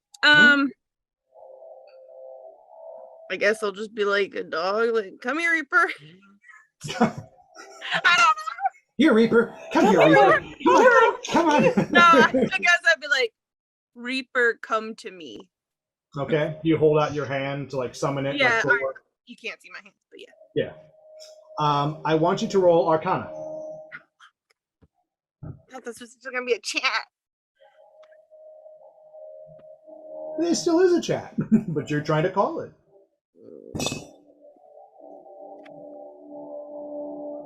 16? Okay.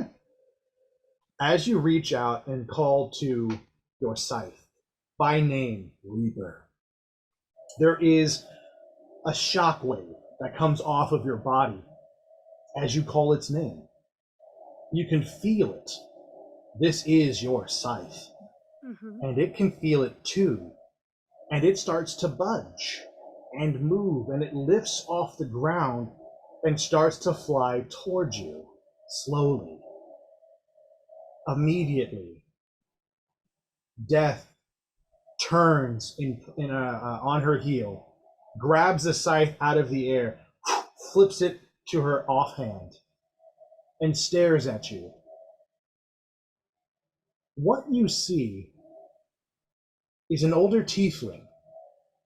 Her armor is black clad, but scaled, as if pulled from a black dragon. Her skin is ashen, and there are tattoos that run across her face and neck, down her breasts that you can see, across her torso. And you catch just a hint of metal that peeks out on her collarbone and hides underneath the robe. Like you, she is a tiefling with her horns drawn back, and her eyes flash with red intensity. I did not expect it would come to you, Valencia. Very good. Interesting. But I don't think you are ready. And why would that be? Because you're arrogant and young and ignorant of the war you face. Okay. It's a whole lot of hatred. Yeah, it's a little hostile. I'm just gonna be like, so wouldn't that mean I needed it? It means you need to use your brain for once, Valencia, instead of rushing off into battles and killing whatever stands in your way. It's not the answer. It's worked It so won't. far. Has it? Where are your friends now, Valencia? Well, one's back where my body is. And where is your body? I'm not quite sure. Oh, but I am. You're in a pit. To be trained as a gladiator, where you will have to fight to the death to earn your freedom. Am I wrong? Sounds correct.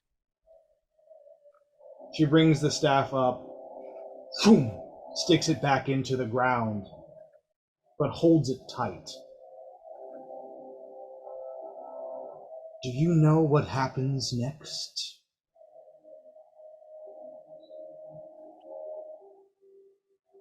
I know a version in my head. Tell me.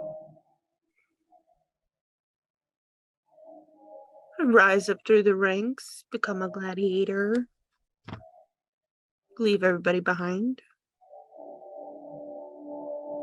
You watch as Death tilts her head.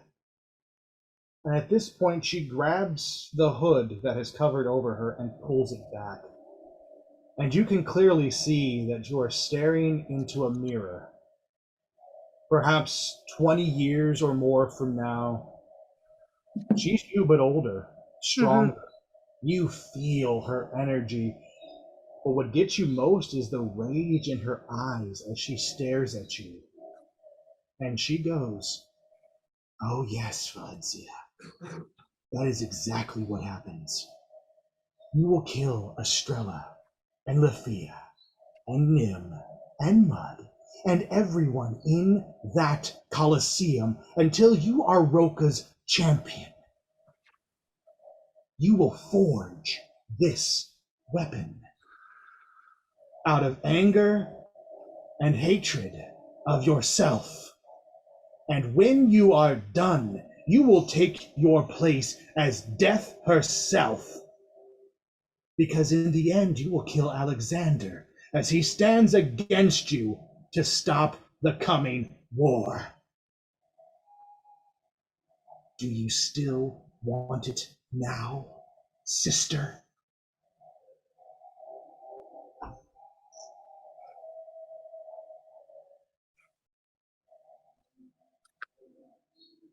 I'm gonna thunder step out.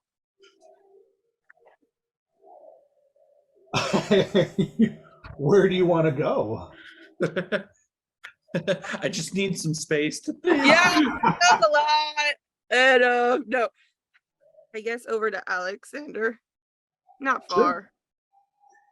And you I can don't want to be near her eyes more. Sure, you can absolutely do that.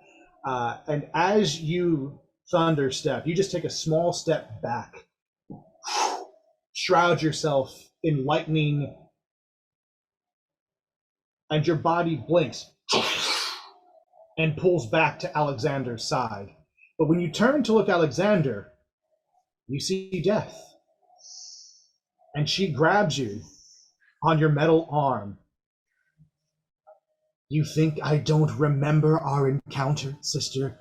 You think I haven't been waiting for this moment for my entire life? You cannot run from me. I know your every move. And frankly, I'm better." Damn. "Oh, why do you want the scythe?" So I can protect myself. Protect yourself. Is that all that matters to you? Still?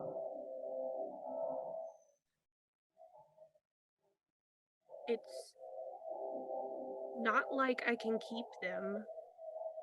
They get lost or taken or start dying the second I start liking anyone. She rips off her cloak and throws it to the side.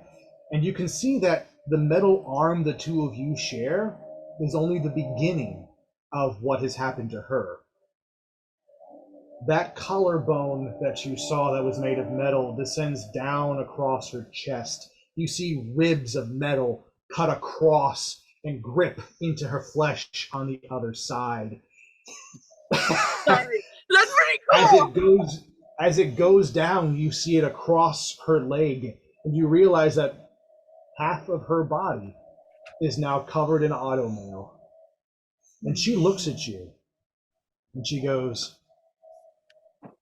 "It's one thing to lose your friends. It's another to kill them yourself. Look at my body. Look at it! I'm looking. This wasn't done by another warrior. I did this to myself. That is your legacy."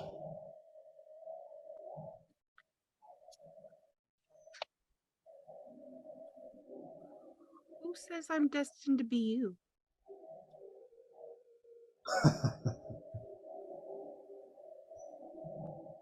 How do you intend to change Valencia? Trying. Try. You know, our father tried.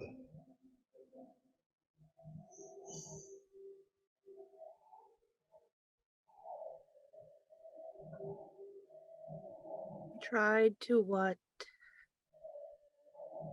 Try to what? Yeah. Oh, try That's to. what Oh, she said try to what? He tried to be a good father. You'll meet him again. I did. You will too.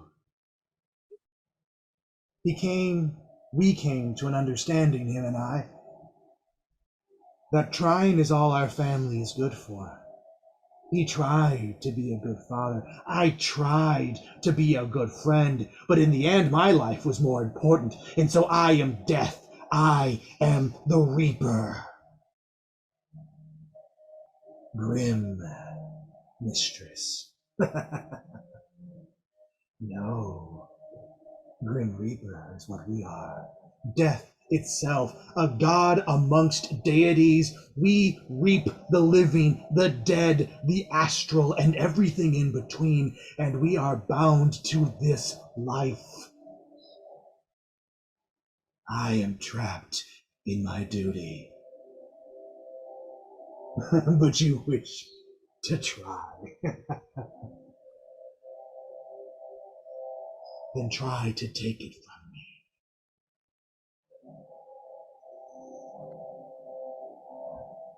At this point, you feel Alexander grab your hand, and he whispers in your ear, Valencia, whatever you do, I am by your side. I have your back.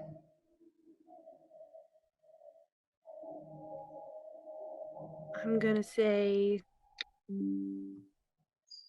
I'm gonna turn away from her because fuck her. And I'm gonna look at Alex. And I'm gonna take his face. And I'm gonna be like, I appreciate that.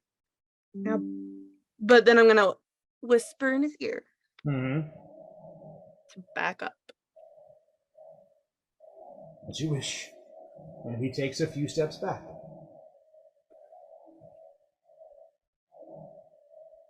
What's it going to be? Go ahead. I said that was all talk. Give me a sec.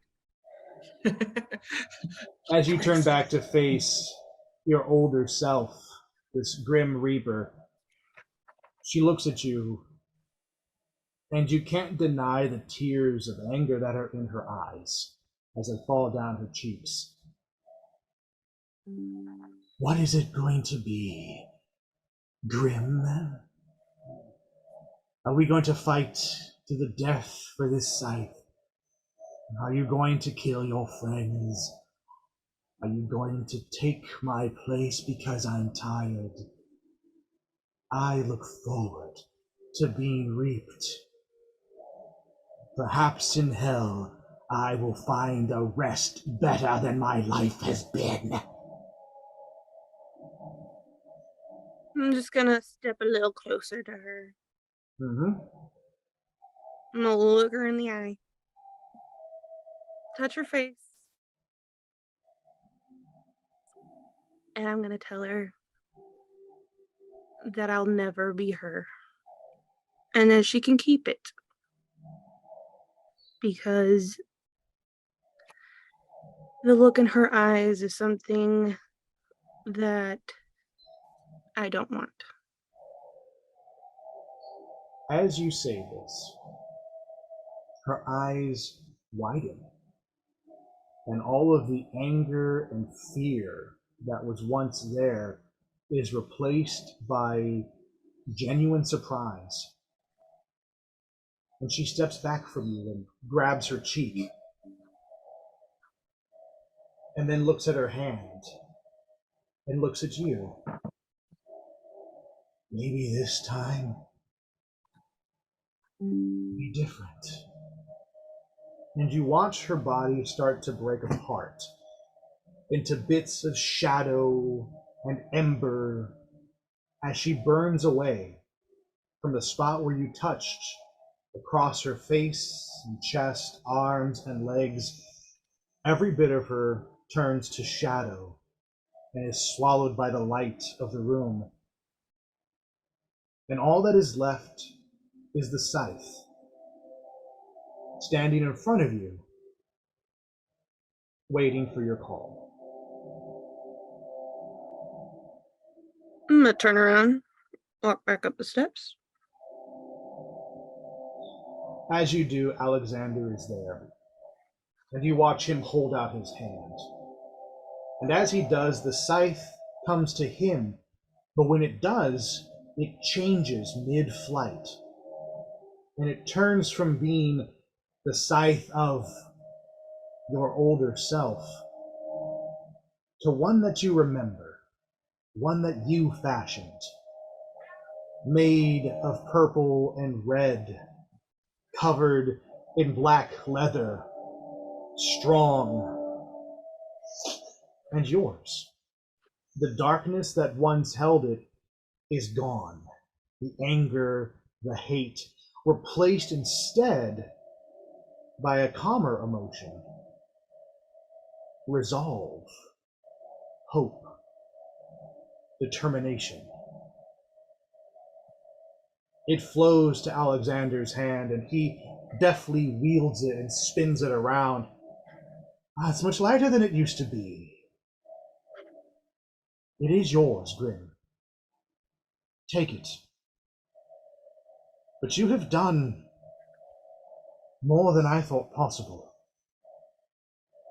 You turned your back on your darkest nature. You've grown. In a way that I don't know if I could have. My darkness haunts me. I thought it haunted you.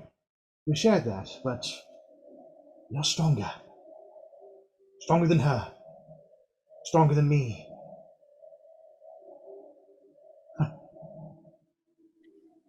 I love that about you. And he holds the scythe out for you to grab.